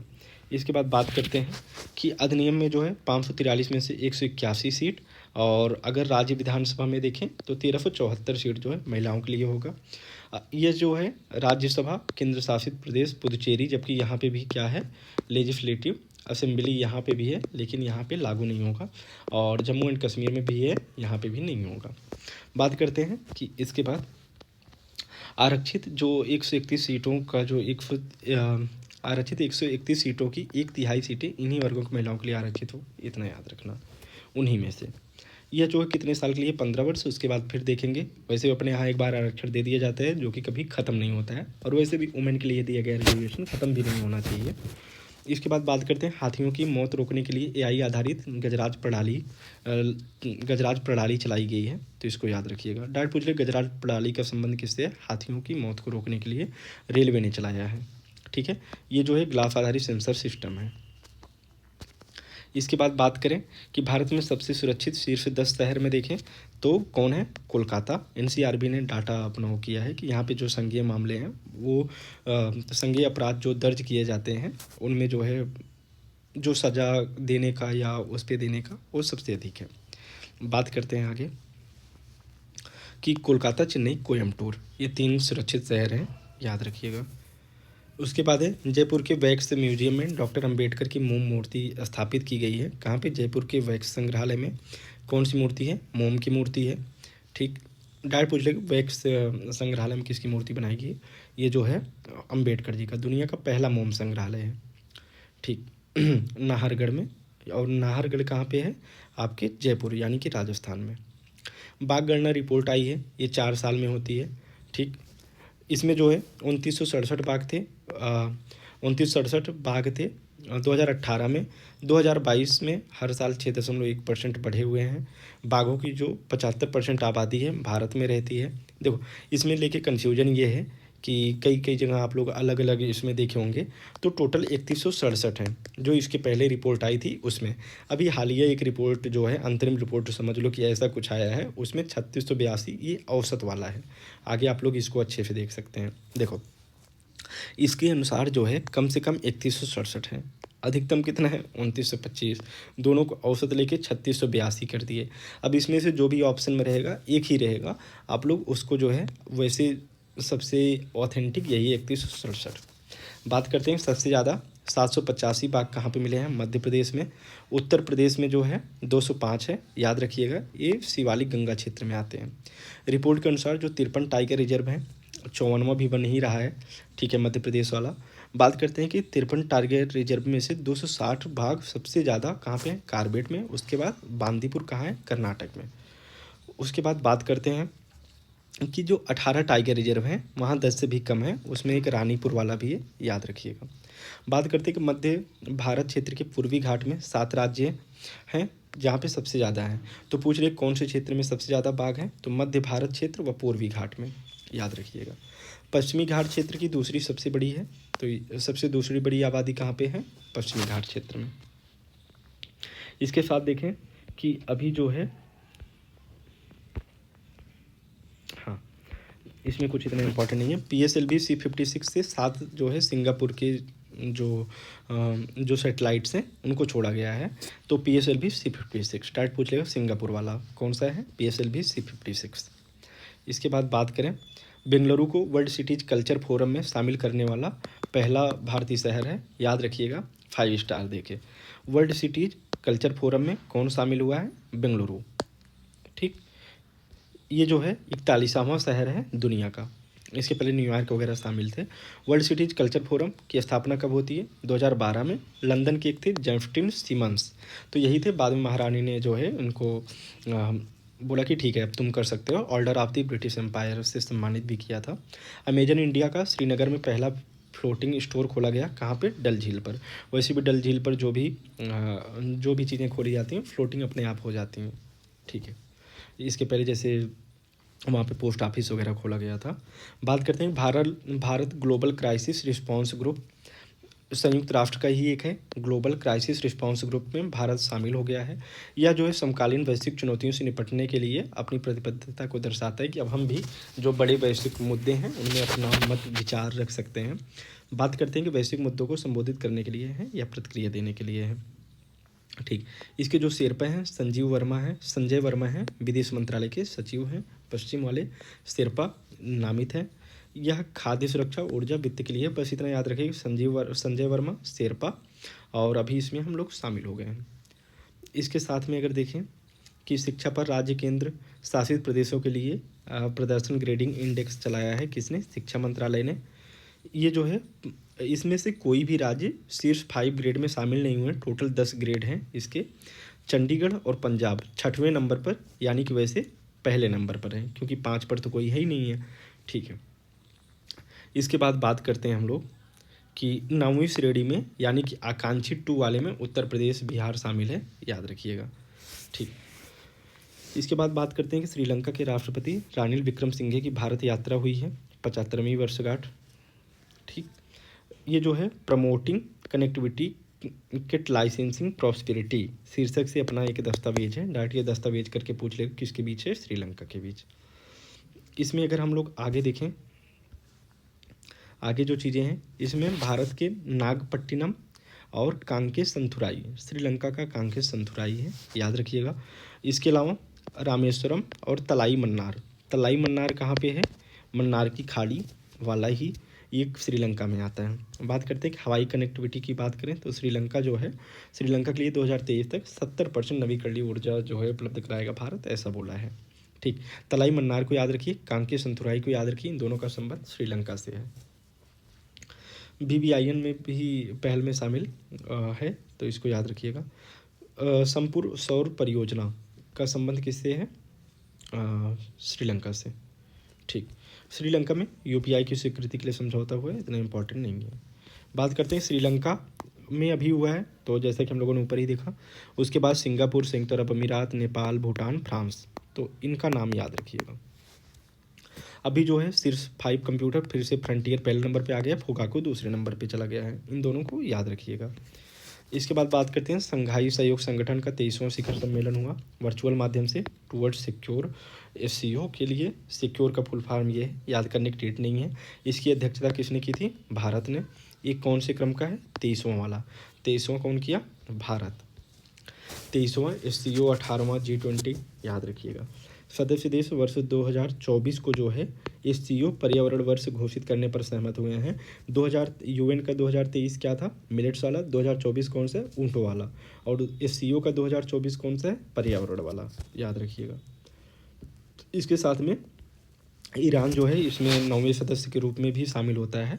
हम कब शामिल हुए थे, 2017 में भारत और पाकिस्तान दोनों जो है बाप बेटे एक साथ शामिल हुए थे। उसके साथ में 2024 में कहाँ होगा, कजाकिस्तान के अस्ताना में, ये 24वें नंबर का होगा। सम्मेलन में जो ईरान, बेलारूस, मंगोलिया जो है पर्यवेक्षक सदस्य के रूप में आए थे, ईरान जो है पूर्ण सदस्य भी बन गया। ये 23वें ऑनलाइन शिखर सम्मेलन में मिली, इसकी मेजबानी कौन कर रहा था, भारत। डायरेक्ट पूछ लेगा कभी इसको बनाया गया, 23वें वाले में। बेलारूस जो है मेमोरेंडम ऑफ ऑब्लिगेशन पे साइन कर दिया है, यानी कि इन फ्यूचर ये भी जो है सदस्य बन जाएगा पूर्ण रूप से। JNK में टेली मानस को लॉन्च किया गया, पहला चैटबॉट है, मोस्ट इंपॉर्टेंट है, याद रखिए। कहाँ, जम्मू एंड कश्मीर में। उसके साथ में national sickle cell consultancy mission का उद्घाटन किया गया है, कहाँ पे, मध्य प्रदेश में। ये आदिवासी आबादियों में होता है सिकल सेल। ये जो है इसकी वजह से इसको सिकल सेल एनीमिया के लिए भी जाना जाता है, सिकल सेल एनीमिया के रूप में भी जाना जाता है। ये एक प्रकार से क्या है, अनुवांशिक रक्त विकार है। यह जो है जो RBC हैं, क्योंकि RBC जैसे कि आपको पता होगा कि RBC ही ब्लड के अंतर्गत जो ऑक्सीजन है उनको कैरी करने का काम करता है। तो ये एक प्रकार से उसको सिकुड़ जाते हैं, जैसे आप लोग वो धान काटने वाली वो हसुआ बोलते हैं ना, उसको देखे होंगे, जो उस प्रकार से होती है, तो उसका आकार वैसे हो जाता है, राइट। जो लाल रक्त कोशिकाओं को ऑक्सीजन ले जाने वाले प्रोटीन के उत्पादन के लिए जिम्मेदार है, वो कम हो जाता है। 2047 तक सिकल सेल एनीमिया को समाप्त करना है, ऐसा हमारा लक्ष्य है, मोस्ट इंपॉर्टेंट है, याद रखिएगा। इसके साथ में हम लोग देखते हैं युद्धपोत INS कृपाण को। INS कृपाण अभी हम लोगों ने किसको दे दिया, वियतनाम को। डायरेक्ट पूछ लेगा कि हमने INS कृपाण किसे गिफ्ट किया है, ये किया है एक्ट ईस्ट नीति के तहत वियतनाम को, ठीक है, एक्ट ईस्ट नीति के तहत वियतनाम पीपुल्स नेवी को, ठीक। इसके बाद EPR क्रेडिट प्राप्त करने वाला पहला देश कौन बना है, मध्य प्रदेश का इंदौर। ये जो है देश का पहला शहर है, ठीक है, मोस्ट इंपॉर्टेंट है, याद रखना। इंदौर वैसे भी हर एक चीज़ में आगे है, ठीक। अब हम लोग बात करते हैं राष्ट्रीय का जो वन लाइनर टाइप के हैं उनको। अभी हम लोगों ने एक विस्तृत देख लिया, तो एक बड़ी इमेज हमको दिख गई, तो छोटी इमेज उसमें से मैक्सिमम चीज़ें यहाँ पे आएंगी, तो समझने में भी आसानी होंगी और अच्छे से आप लोग उसको रिटेन भी कर सकते हैं। तो यहाँ पे अब हम लोग एक एक करके देखते हैं। इसमें सबसे पहले देखें कि ब्रह्मोस मिसाइल से लैस हुआ मिसाइल विध्वंसक पोत, जिसे 26 दिसंबर 2023 को नौसेना में शामिल किया गया, उसका नाम क्या है, INS इन्फॉल। ब्रह्मोस मिसाइल इसमें लगा हुआ है, किसमें, INS इन्फॉल में, ठीक है। ये क्या है, एक विध्वंसक पोत है। ब्रह्मोस मिसाइल हमने सबसे पहले किसको दी थी, फिलीपींस को, याद आ रहा है, ये यूपीपीसीएस में पूछा भी जा चुका है, उसने जो एग्ज़ाम कंडक्ट कराए थे। बात करते हैं कि 2 दिसंबर 2023 में यूनेस्को ने विरासत और सांस्कृतिक महत्व के भवनों के संरक्षण के लिए एक अवार्ड दिया है। उसका नाम क्या है? Award of excellence. किसके लिए? एशिया पैसिफिक सांस्कृतिक विरासत संरक्षण के लिए। किसको? पंजाब के रामबाग ग्रेट और प्राचीर को। इसके बाद बात करते हैं, हाल ही में भारतीय सशस्त्र बलों को उनके उत्कृष्ट प्रदर्शन के लिए कौन सा पुरस्कार दिया गया है? Golden owl award. किसको मिला है? भारतीय सशस्त्र बल को। इसमें चाहे एयर फोर्स दे देगा, नेवी दे देगा, तो उसमें से पूछेगा कि ये पुरस्कार किसको दिया गया है, तो ये किसको दिया गया? भारतीय सशस्त्र बल को। हाल ही में किस बॉलीवुड अभिनेता को पेटा इंडिया का पुरस्कार मिला है? जैकी श्रॉफ को, जो कि शाकाहारी सेलिब्रिटी भी हैं। 75वें गणतंत्र दिवस में कौन मुख्य अतिथि है? फ्रांस के राष्ट्रपति इमैनुअल मैक्रो। इसके पहले कौन था? बाइडेन, लेकिन कुछ चीज़ों की वजह से ये नहीं आ रहे हैं। अब कौन आ रहा है? Emmanuel Macron. इसके बाद विश्व डिजिटल प्रतिस्पर्धा रैंकिंग में जो है इंडिया की रैंक कितनी है? 49। भारत की पहली महिला जिन्हें international institute for the unification of private law, ठीक है, यूनिट रॉयट ऐसे करके उमा शेखर जो है ये बनी हुई हैं गवर्निंग काउंसिल के लिए। तो क्या नाम है उनका? उमा शेखर। याद रखिए, अगर कहीं पे पहली महिला या पहली बार कोई चीज़ होता है तो वो चीज़ें, या यूपीपीसीएस हो, आरओ किसी भी एग्जाम में वो चीज़ें आ जाती हैं। बात करते हैं, केंद्रीय मंत्रिमंडल ने हाल ही में गुजरात के किस हवाई अड्डे को अंतर्राष्ट्रीय हवाई अड्डा बनाया है? सूरत। इतना इंपॉर्टेंट नहीं है, लेकिन याद रखिएगा। बात करते हैं कि वायु रक्षा मिसाइल प्रणाली जो है, ये इसका सफल परीक्षण किया है भारतीय वायुसेना ने। उसका नाम क्या है? समर। इसके बाद अगर हम लोग बात करें तो प्रधानमंत्री मोदी ने जो है एक दुनिया के सबसे बड़े ध्यान केंद्र सर्ववेद महामंदिर का उद्घाटन किया। कहाँ पे? वाराणसी में। पीछे भी हम लोगों ने देखा विस्तृत वाले में 20,000 कितना मंजिला है? 7 मंजिला। ये 7 इसमें जो है 7 इसके साथ में जो 7 आसन होते हैं वो उनको जो है इंगित करता है। तो ये भी अभी हम लोगों ने पीछे देखा। हाल ही में भारत में पहली बार किस दुर्लभ बीमारी से पीड़ित बच्चे का सफल बोन मैरो का प्रत्यारोपण हुआ? प्राथमिक इम्यूनो डिफिशियंसी का। यह ट्रांसप्लांट किसने किया? दिल्ली कैंट स्थित आर्मी हॉस्पिटल ने। इतना इंपॉर्टेंट नहीं है, आगे देखते हैं। दुनिया के सबसे बड़े कार्यालय भवन डायमंड बोर्ड्स का उद्घाटन कहाँ पे हुआ? सूरत में। मोस्ट इंपॉर्टेंट है, याद रखिएगा। इसके साथ में हिम महोत्सव अभी जो है किस राज्य सरकार ने हिम महोत्सव का आयोजन किया है? हिमाचल प्रदेश। विश्व के सबसे ऊंचे फाइटर एयरफील्ड का नाम, एयरफील्ड का निर्माण कहाँ किया जा रहा है? न्योमा। न्योमा कहाँ है? लद्दाख में। मोस्ट इंपॉर्टेंट है, याद रखिएगा। हाल ही में आनंद विवाह अधिनियम आया है। ऐसे पूछ लेगा, आनंद विवाह अधिनियम का संबंध किससे? सिख विवाह से। ये कहाँ पे? कश्मीर में लागू होगा। इंडिगो द्वारा चैटबॉट 10 भाषाओं में जो है 10 भाषाओं में ग्राहकों के प्रश्नों को संबोधित करता है। उसका नाम डायरेक्ट पूछ लेगा 6 स्काई। किसका है? इंडिगो द्वारा ये जो है इसको किया गया। ये क्या है? टिकट बुकिंग प्लेटफॉर्म है। इसके बाद बात करते हैं कि अंतर्राष्ट्रीय गीता महोत्सव ये कहाँ पे? कुरुक्षेत्र हरियाणा में। असम इसमें भागीदार स्टेट है।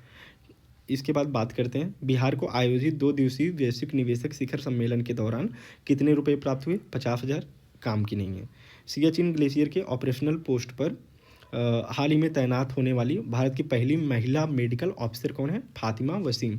इसके पहले जो है पूछता है सियाचिन ग्लेशियर पर सबसे पहले नियुक्ति पाने वाली कमांडिंग महिला कौन है? तो कौन थी? शिवा चौहान। तो इसके पहले पूछा जा चुका है। बात करते हैं 14 दिसंबर 2023 को विशाखापत्तनम स्थित नौसेना डॉकयार्ड में किस फास्ट अटैक क्राफ्ट को कमीशन किया गया? आईएनएस तारमुगली। हाल ही में किस आईआईटी के छात्रों द्वारा पानी के आर्सेनिक और धातु आयनों को हटाने के लिए अमृत नामक तकनीक विकसित की गई?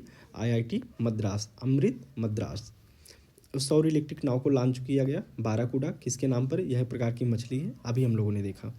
भारत की सबसे तेज सौर इलेक्ट्रिक नाव है।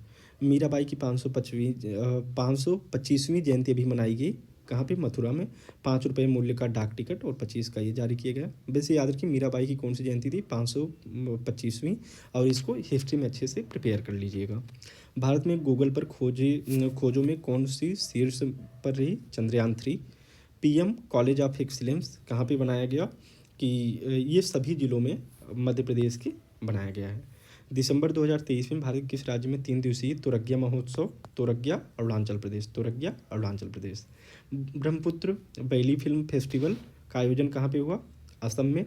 जैसा कि आपको पता होगा कि असम में ही जो सांगपो आती है ब्रह्मपुत्रा, उसका नाम ब्रह्मपुत्रा कहाँ पे होता है? असम में। तो ऐसे याद रख सकते हैं। दुबई COP 28 में एक जो है वहाँ पे रेस टू रेजिलियंस करके भारत ने अपनी भागीदारी की घोषणा की। तो रेस टू रेजिलियंस में याद रखिए, रेस टू रेजिलियंस को संबंध किससे, COP28। 10 दिसंबर को फ्रांसीसी शहर में तमिल वासियों के प्रतिष्ठित व्यक्ति हैं तिरुवल्लुवर, जिनकी रचना कौन सी है, तिरुकुरल। तो ये जो है सिरकी शहर में एक प्रतिमा का अनावरण किया गया है। डायरेक्ट पूछ लेगा तिरुवल्लुवर की भी हालिया मूर्ति कहाँ बनाई गई है, फ्रांस में, फ्रांस के सिरकी शहर में। इसके बाद हम लोग देखते हैं कि एक मिचोंग तूफान आया है। ठीक, मिचोंग तूफान का नाम किसने रखा, म्यांमार ने। ठीक है, और ये जो है तमिलनाडु, आंध्र प्रदेश, तेलंगाना और उड़ीसा में जो है भीषण तबाही मनाता है। तो डाट याद रखिए, पूछेगा कहाँ पे आया है मिचोंग तूफान, ये आया है बे ऑफ बंगाल में, और इसका नाम किसने रखा है, म्यांमार ने। अमूर्त सांस्कृतिक विरासत, गरबा नृत्य को शामिल किया गया, हम लोगों ने देखा कौन से नंबर का है, 15वें नंबर का। इसके बाद बात करते हैं कि अभी आयुष्मान भारत स्वास्थ्य और कल्याण केंद्रों का नाम क्या हो गया, आयुष्मान आरोग्य मंदिर। टाइम 100 जलवायु सूची में कितने भागीदार और भारतीय मूल के लोगों को शामिल किया गया, 8 को। ठीक है, टाइम मैगजीन द्वारा टाइम 100 जलवायु सूची में 8 लोग भारत के शामिल हैं। हाल ही में सामान्य नागरिक संहिता अपनाने वाला पहला राज्य कौन बना है, उत्तराखंड। ठीक है, रंजना प्रकाश देसाई के नेतृत्व में जो है, रंजना प्रकाश देसाई के नेतृत्व में इसने जो है आयोग बनाया था, उसी ने सुझाव दिया था। बात करते हैं कि स्टेट इलेक्शन आइकॉन नियुक्त किया गया है, किसने किया, भारतीय निर्वाचन आयोग ने। किसे, दिव्य कीर्ति सिंह। ये एशियाई खेलों के स्वर्ण पदक विजेता है। बात करते हैं कि महिलाओं के लिए पानी महिलाओं के लिए अभियान कौन जारी किया है, महुआ। ठीक है, आवास एवं शहरी मामलों का मंत्रालय। हुरून इंडिया परोपकार सूची में शिवनादर पहले नंबर पे हैं। कार्बन नैनो फ्लोरेट ये कौन विकसित किया है, IIT बॉम्बे। इसके द्वारा क्या होगा, जो प्रकाश को ऊष्मा में कुशलतापूर्वक परिवर्तित कर दिया जाएगा, याद रखिएगा। बात करते हैं कि आपदा में प्रधानमंत्री मोदी के योगदान की व्याख्या किसमें वो है, resilient India, how to Modi transform India disaster democratic paradise. हाल ही में मर्सर द्वारा जारी क्वालिटी ऑफ इंडेक्स, ठीक, क्वालिटी ऑफ इंडेक्स में सबसे अच्छा जीवन स्तर वाला शहर कौन सा है, हैदराबाद। ठीक, किसने जारी किया, मर्सर ने। कौन है, हैदराबाद। रक्षा मंत्री राजनाथ सिंह ने 40वें तटरक्षक कमांडर सम्मेलन कहाँ पे, नई दिल्ली, इंपॉर्टेंट नहीं है। इंटरनेट गवर्नेंस फोरम इंपॉर्टेंट नहीं है, बस इसकी थीम याद रखिएगा, भारत के डिजिटल एजेंडे को समायोजित करते हुए आगे बढ़ना। अभी बाली यात्रा का आयोजन कहाँ पे हुआ है, महानदी के तट पर कटक। बाली यात्रा का संबंध एक प्रकार से आप लोग देखेंगे कि उस समय जब मोदी गए थे G20 सम्मेलन में, कहाँ पे, इंडोनेशिया में, तो वहाँ पे इसका जिक्र किए थे, इसलिए भी इम्पोर्टेंट है, तो याद रखिएगा।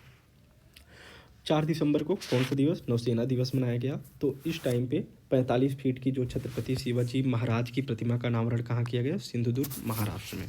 प्रधानमंत्री नरेंद्र मोदी ने 11 दिसंबर 2023 को भारत की स्वाधीनता के 100वें वर्ष में विकसित राष्ट्र बनने के लिए एक संकल्प किया, कौन सा, विकसित भारत युवाओं की आवाज़। विकसित भारत 2047 युवाओं की आवाज़ मोस्ट इंपॉर्टेंट है, ये 100वें वर्ष में विकसित राष्ट्र बनाने के लिए। दिसंबर 2023 में भारतीय सरकार ने चीन को पीछे छोड़ते सबसे बड़ी पढ़ने की गतिविधि का गिनीज वर्ल्ड रिकॉर्ड बनाया है, पुणे, महाराष्ट्र ने। आउटलुक बिजनेस मैगजीन ने हाल ही में किस राज्य के मुख्यमंत्री को change makers of the year घोषित किया है, हिमाचल प्रदेश को। किसने ये किया है, change makers of the year, Himachal Pradesh ने। आउटलुक बिजनेस मैगजीन है।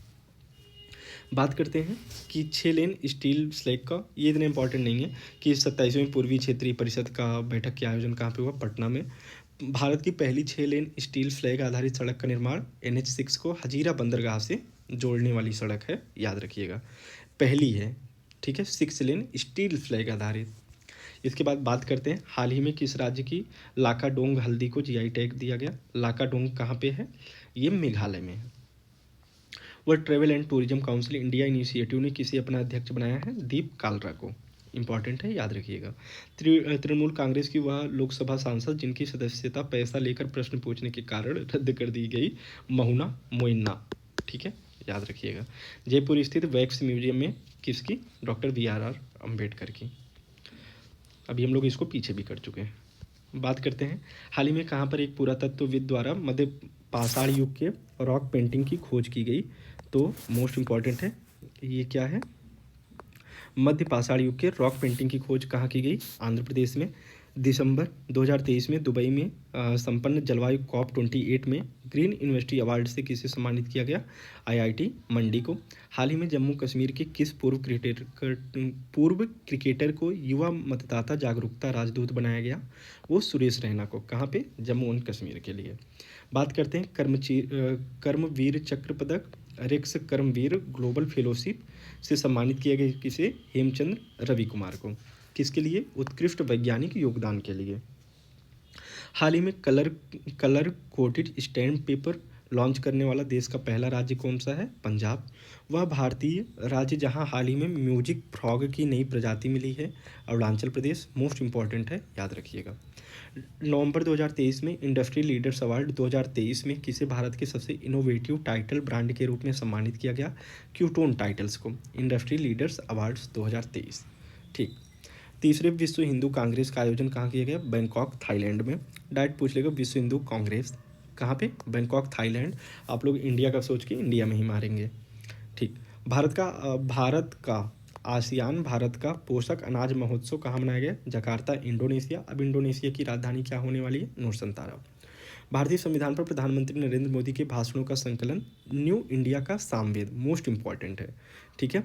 का विमोचन किसने किया? पूर्व राष्ट्रपति रामनाथ कोविंद ने। ISO प्रमाण पत्र प्राप्त करने वाला भारत का पहला महिला पुलिस कहाँ? भोपाल, मध्य प्रदेश। इसके साथ में इसको कौन सा? 2001 2015 दिया गया। झारखंड का ये जो है पीड़ित मित्रवत है, तो ऐसा बताया गया। झारखंड का सबसे लंबा पुल किस पे बनाई जा रही है? मयूराक्षी नदी पे। कितना? 2.34 किलोमीटर का है, याद रखिएगा। भारत का पहला पॉलीथीन कचरा बैंक कहाँ? देहरादून में। ठीक है। Dehradun, cantt board, Uttarakhand. हाल ही में किस भारतीय संस्थान के वैज्ञानिकों द्वारा अत्याधुनिक क्वांटम समर्पित हाइड्रोजन उत्पादन तकनीक का विकास किया गया? बनारस हिंदू विश्वविद्यालय। क्वांटम समर्पित हरित हाइड्रोजन उत्पादन तकनीक, BHU। वह राज्य सरकार जिसने 2023 में पानी की अधिक खपत वाले धान की प्रजाति पूसा 44 की खेती पर प्रतिबंध लगा दिया? पंजाब। मोस्ट इंपॉर्टेंट, डायरेक्ट पूछ लेगा। पूसा 44 का संबंध किससे है? धान से है। इस पर प्रतिबंध किसने लगाया? पंजाब ने। नीलगिरी ताहर संरक्षण परियोजना, तमिलनाडु। यह जो है वहाँ का राज्य पशु भी है। महिला सारथी मिशन, महिला सारथी का उद्घाटन किसने किया? उत्तर प्रदेश ने। पूर्व भारतीय नौसेना कर्मियों को मौत की सज़ा, कतर अभी वापस भी ले लिया है, याद रखिएगा। कितने लोगों को? 8 लोगों को। वर्टिकल विंड टनल, ये भी उसी के लिए कि इजराइल से हमारा संबंध ज़्यादा हो जा रहा था और हम लोग जो इजराइल जो है जो हमास पर हमला कर रहा था, हम लोग निंदा नहीं कर रहे थे, इसीलिए ये सब चीज़ें हो रही थी। बात करते हैं भारतीय सेना की पहली वर्टिकल विंड टनल का निर्माण किस राज्य में किया गया? बकलोह, हिमाचल प्रदेश। पीछे हम लोगों ने देखा। विश्व कपास दिवस कब मनाया जाता है? 7 अक्टूबर को। अब कपास का ब्रांड क्या होगा? कस्तूरी कॉटन भारत। कस्तूरी कॉटन भारत, याद रखिएगा। भारत करके एक जो यूरिया ब्रांड का किया गया था, याद है आप लोगों को। इसके साथ में समक्का और सरक्का केंद्रीय जनजातीय विश्वविद्यालय की स्थापना कहाँ हो रही है? तेलंगाना के मुलुगु में। सर्वश्रेष्ठ पर्यटन गांव संयुक्त राष्ट्र विश्व पर्यटन संगठन द्वारा दिया गया है। कच्छ गुजरात का क्या है? धोरडो गांव है। ठीक है। संयुक्त राष्ट्र पर्यटन वाला कच्छ गुजरात का धोरडो गांव। दुबई में COP 28 में नरेंद्र मोदी ने क्या स्टार्ट किया? ग्रीन क्रेडिट पहल। बंजर भूमि में वृक्षारोपण किया जाएगा। 10,000वें जनौषधि केंद्र कहाँ बने हैं? 10,000वां वाला कहाँ पे बना है? देवघर, छत्तीसगढ़ में। पहली एयरपोर्ट महिला फायर फाइटर कौन बनी है? दिशा नाइक। पहली एयरपोर्ट महिला फायर फाइटर कौन बनी है? दिशा नाइक। ठीक है। अब इसके बाद आगे देखते हैं कि पहली बार प्लास्टिक, इसको बोलते हैं प्लास्टिग्लोमेरेट की चट्टान कहाँ पर मिली है? अंडमान और निकोबार में। डायरेक्ट पूछ लेगा कि पहली बार प्लास्टिक की चट्टान कहाँ पे मिली हुई है, जिसका नाम प्लास्टिग्लोमेरेट है, वो कहाँ पे है? अंडमान और निकोबार द्वीप समूह में। यहाँ पे टोटल कितने द्वीप हैं? 576। लक्षद्वीप में कितने हैं? 36। लक्षद्वीप अभी चर्चा में, इसलिए द्वीप वगैरह याद करके जाइएगा, नॉर्थ साउथ ईस्ट वेस्ट सब। भारत में अमेरिकी राजदूत एरिक गर्सेटी ने द्वितीय विश्व युद्ध संग्रहालय कहाँ पे बनाया है? पूर्वी सियांग, अरुणाचल प्रदेश में। ठीक। भारत के प्रधानमंत्री मोदी ने दुबई में COP 28 में भारत में जलवायु परिवर्तन सम्मेलन कब कराएंगे? 2028 तक। उसका नाम क्या होगा? COP 33। दिसंबर 2023 में जल शक्ति मंत्रालय ने जल इतिहास उत्सव कहाँ पे मनाया है? नई दिल्ली में। On demand blood logistic platform का नाम क्या है? Blood plus. दूसरी वायरसाप ग्लोबल साउथ समिट का वर्चुअल माध्यम से आयोजन कहाँ किया जाएगा? भारत में। ठीक है, कहाँ किया गया? भारत में किया गया। Together for everyone's growth with everyone trust, ये इसकी थीम थी, मोस्ट इंपॉर्टेंट है, याद रखिएगा। इसके बाद है कि नारियल विकास बोर्ड ने हेलो नारियल फ्रेंड्स ऑफ कोकोनट ट्रीज, कहाँ? कोच्चि, केरल में। केरल वैसे भी नारियल का सबसे बड़ा उत्पादन करता है, तो इससे याद रख सकते हैं। ठीक। Maritime connectivity through shipping and trade, ठीक है, ये इंडो पैसिफिक रीजनल डायलॉग की थीम थी। ठीक, और ये कहाँ पे हुआ? नई दिल्ली में। ठीक है। इसके बाद देखते हैं कि नवंबर 2023 में नरेंद्र मोदी द्वारा विकसित भारत संकल्प भारत की शुरुआत कहाँ से की गई? ओडिशा से। सिलक्यारा सुरंग उत्तराखंड, याद आ रहा है, जो यमुनोत्री नेशनल हाईवे वाला था। ठीक है, तो 41 मजदूर फंसे थे, 17 दिन बाद निकाले गए। ठीक, तो ये सब चीज़ें हम लोग पीछे कर चुके हैं। रिलायंस इंडस्ट्रीज़ ने कहाँ पर 2025 तक दुनिया का सबसे बड़ा कार्बन फाइबर प्लांट लगाने की बात की है? कहाँ? गुजरात में। वह देश जिसने नवंबर 2023 में भारत में अपने राजनयिक मिशन को अस्थायी रूप से बंद करने की घोषणा की है? अफगानिस्तान। 21 नवंबर 2023 को गुजरात ने किस प्रसिद्ध मछली को राजकीय मछली बनाया है? गुजरात। राजकीय मछली घोंघ मछली, पीछे देखा। सुप्रीम कोर्ट की पहली महिला जज जिनका अभी निधन हुआ, फातिमा बीवी, इंपॉर्टेंट है, याद रखिएगा। कितनी विरासत परियोजनाओं को यूनेस्को एशिया प्रशांत पुरस्कार से सम्मानित किया गया? 6, भारत की। वह राज्य जिसे नवंबर 2023 में काजू के लिए जीआई टैग प्राप्त हुआ? गोवा। ठीक है, काजू, उसके साथ में चखना का काम कर दिया, दारू तो गोवा में है ही है, तो वैसे कर सकते हैं। इंडियन ग्रीन बिल्डिंग काउंसिल ने जो है एक निफ्ट करके एक प्रोग्राम निकाला है जो पर्यावरण अनुकूल निर्माण होंगे उनके लिए। हाल ही में भारतीय खगोल भौतिकी संस्थान IIA ने हानले लद्दाख में जो है एक वेधशाला से हिमालयन चंद्र टेलीस्कोप से एक धूमकेतु की खोज की है, उसका नाम क्या? P12 Pons Brooks. लंदन स्थित लग्जरी ट्रैवल पत्रिका कोडेनास्ट ने भारत के किस शहर को वर्ष 2024 में एशिया में घूमने के लिए सबसे अच्छी जगहों में शामिल किया है? कोच्चि, केरल। हरियाणा के फरीदाबाद में 17 से 20 जनवरी 2024 तक आयोजित किए जाने वाले भारत अंतर्राष्ट्रीय विज्ञान महोत्सव का केंद्रीय विषय क्या है? अमृतकाल में विज्ञान और प्रौद्योगिकी, सार्वजनिक लोक संपर्क। Gyanodaya express college of on wheels, कहाँ? जम्मू कश्मीर में। ये जगह जगह जाएगा, बच्चों को शिक्षा देगा पूरे भारत में। यह रेलगाड़ी विभिन्न क्षेत्रों में स्वैच्छिक तीर्थ यात्रा के लिए जाना जाएगा, इतना इम्पोर्टेंट नहीं है। इसको बोलते हैं कि भारत ने किस देश के साथ इनोवेशन इकोसिस्टम को बढ़ावा देने के लिए इनोवेशन हैंडशेक पहल को लॉन्च किया है? अमेरिका के साथ में इनोवेशन हैंडशेक। नवंबर 2023 में राज्य ने शैक्षणिक संस्थान और सरकारी नौकरियों में समग्र आरक्षण को 25% कर दिया है? बिहार ने 75%। तमिलनाडु का भी यही कुछ है, 75% के आसपास। वेरीनाग चाय GI tag Uttarakhand. Eat right station अभी रंगिया और मरियानी को मिला है, जो कि कहाँ के हैं? असम के, इतने इंपॉर्टेंट नहीं है। गुजरात और पश्चिमी रेलवे क्षेत्र का पहला रेल कोच कहाँ पे? ट्रैक साइड तड़का इसका नाम होगा, कहाँ? राजकोट। एलिसियस हिमालय, ये क्या है? एक प्रकार का पौधा है, कहाँ खोजा गया? अरुणाचल प्रदेश में। एलिसियस हिमालय पौधे की प्रजाति है, अरुणाचल प्रदेश में खोजा गया। 2+2 वार्ता अभी कहाँ पे हुई? भारत और अमेरिका के बीच में, नई दिल्ली। 2+2 वार्ता किसके किसके बीच होता है, आप लोग बताइएगा। राष्ट्रीय आयुर्वेद दिवस 10 नवंबर को मनाया गया, आयुर्वेद फॉर वन हेल्थ, राष्ट्रीय आयुर्वेद दिवस। इसके बाद है नवंबर 2023 में किस राज्य के उच्च न्यायालय ने महादेव वन्यजीव अभ्यारण्य टाइगर रिजर्व के गठन का आदेश दिया? गोवा। ठीक, तो महादेव वन्यजीव अभ्यारण्य में टाइगर रिजर्व के गठन का आदेश कहाँ पे दिया गया? गोवा में। डायरेक्ट पूछ लेगा महादेव वन्यजीव अभ्यारण्य का संबंध किससे है? गोवा से। आज़ादी के अमृत महोत्सव और मेरी माटी मेरा देश अभियान कहाँ पे लॉन्च किया गया? गुजरात में। आज़ादी के अमृत महोत्सव और मेरी माटी मेरा देश अभियान में कौन सा राज्य शीर्ष स्थान पर रहा? गुजरात। नवंबर 2023 में भारतीय तटरक्षक बल ने किस जहाज को सेवा मुक्त किया है? भारतीय तटरक्षक बल ने संग्राम को सेवा मुक्त कर दिया है। वैश्विक नवाचार सूचकांक में 40वें स्थान है 132 देशों में। International institute for management development IMD ने वर्ल्ड टैलेंट रैंकिंग जारी की, इसमें किस नंबर पर है हम लोग? 56वीं। वैश्विक नवाचार में 40वीं, टैलेंट में 56वीं। इसके बाद है पहले कार्टोग्राफी संग्रहालय जॉर्ज एवरेस्ट कहाँ पे बनाया जा रहा है? मसूरी, उत्तराखंड में इसका उद्घाटन किया गया। सबसे बड़ी शीत तेल उत्पादन सेवा किस राज्य में? गुजरात में।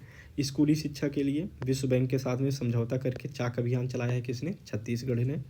इस परियोजना के लिए 5 वर्षों में जो है $300 मिलियन की सहायता प्रदान की जाएगी। इसके बाद देखें भारत का पहला लाइट हाउस फेस्टिवल कहाँ, गोवा में। नई दिल्ली में एक hydrogen fuel green hydrogen fuel cell bus चलाया जा रहा है, किसने, इंडियन ऑयल, ठीक है, Indian oil corporation limited IOCL, कहाँ पे, नई दिल्ली में। जापानी कपड़ों की यूनिक्लो के लिए भी कैटरीना बनी है, इतना इंपॉर्टेंट नहीं है यूनिक्लो, अब जो कपड़ा बचा है वो भी निकल जाए, टाइगर 3, ठीक। पुराने संसद भवन का नाम संविधान सदन। केंद्रीय प्रदूषण नियंत्रण बोर्ड द्वारा जो है स्वच्छ वायु सर्वेक्षण रिपोर्ट जारी की गई है, इसमें इंदौर, आगरा, थाने तीनों नाम मोस्ट इंपॉर्टेंट है, याद रखिएगा, पहले दूसरे तीसरे नंबर पर 10 लाख से अधिक आबादी वाले शहरों में। Association for democratic reforms ADR और नेशनल इलेक्शन वॉच द्वारा जो है एक रिपोर्ट आई, सांसदों के विरुद्ध आपराधिक मामलों में कौन सा राज्य शीर्ष पर है, केरल। इसके बाद C295 MW परिवहन विमान का संबंध किससे है, स्पेन से, किसके लिए, भारतीय वायुसेना, डायरेक्ट पूछ लेगा।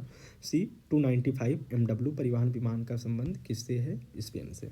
बिहार के किस नगर निगम ने आम लोगों के लिए कैश फॉर वेस्ट योजना चलाई है, पटना। विकसित स्वनिष्क्रिय एंटी टैंक माइंस, ठीक है, उसका नाम क्या है, विभव, कौन विकसित किया है, DRDO। इसके बाद बात करते हैं कि नौ वंदे भारत एक्सप्रेस 11 राज्यों में चलाई जाएंगी, तो इतना इंपॉर्टेंट नहीं है। केंद्रीय पर्यटन मंत्रालय ने पश्चिम बंगाल के सर्वश्रेष्ठ पर्यटन गांव घोषित किया है, कौन से गांव को, किरीटेश्वरी, ठीक है। इसके बाद बात करते हैं हम लोग कि केरल को अपने किस मार्ग पर पहली orange Vande Bharat express train मिली है, अल्लाह पूछा, इतना इंपॉर्टेंट नहीं है। अंतर्राष्ट्रीय वकील सम्मेलन का आयोजन कहाँ हुआ, नई दिल्ली में।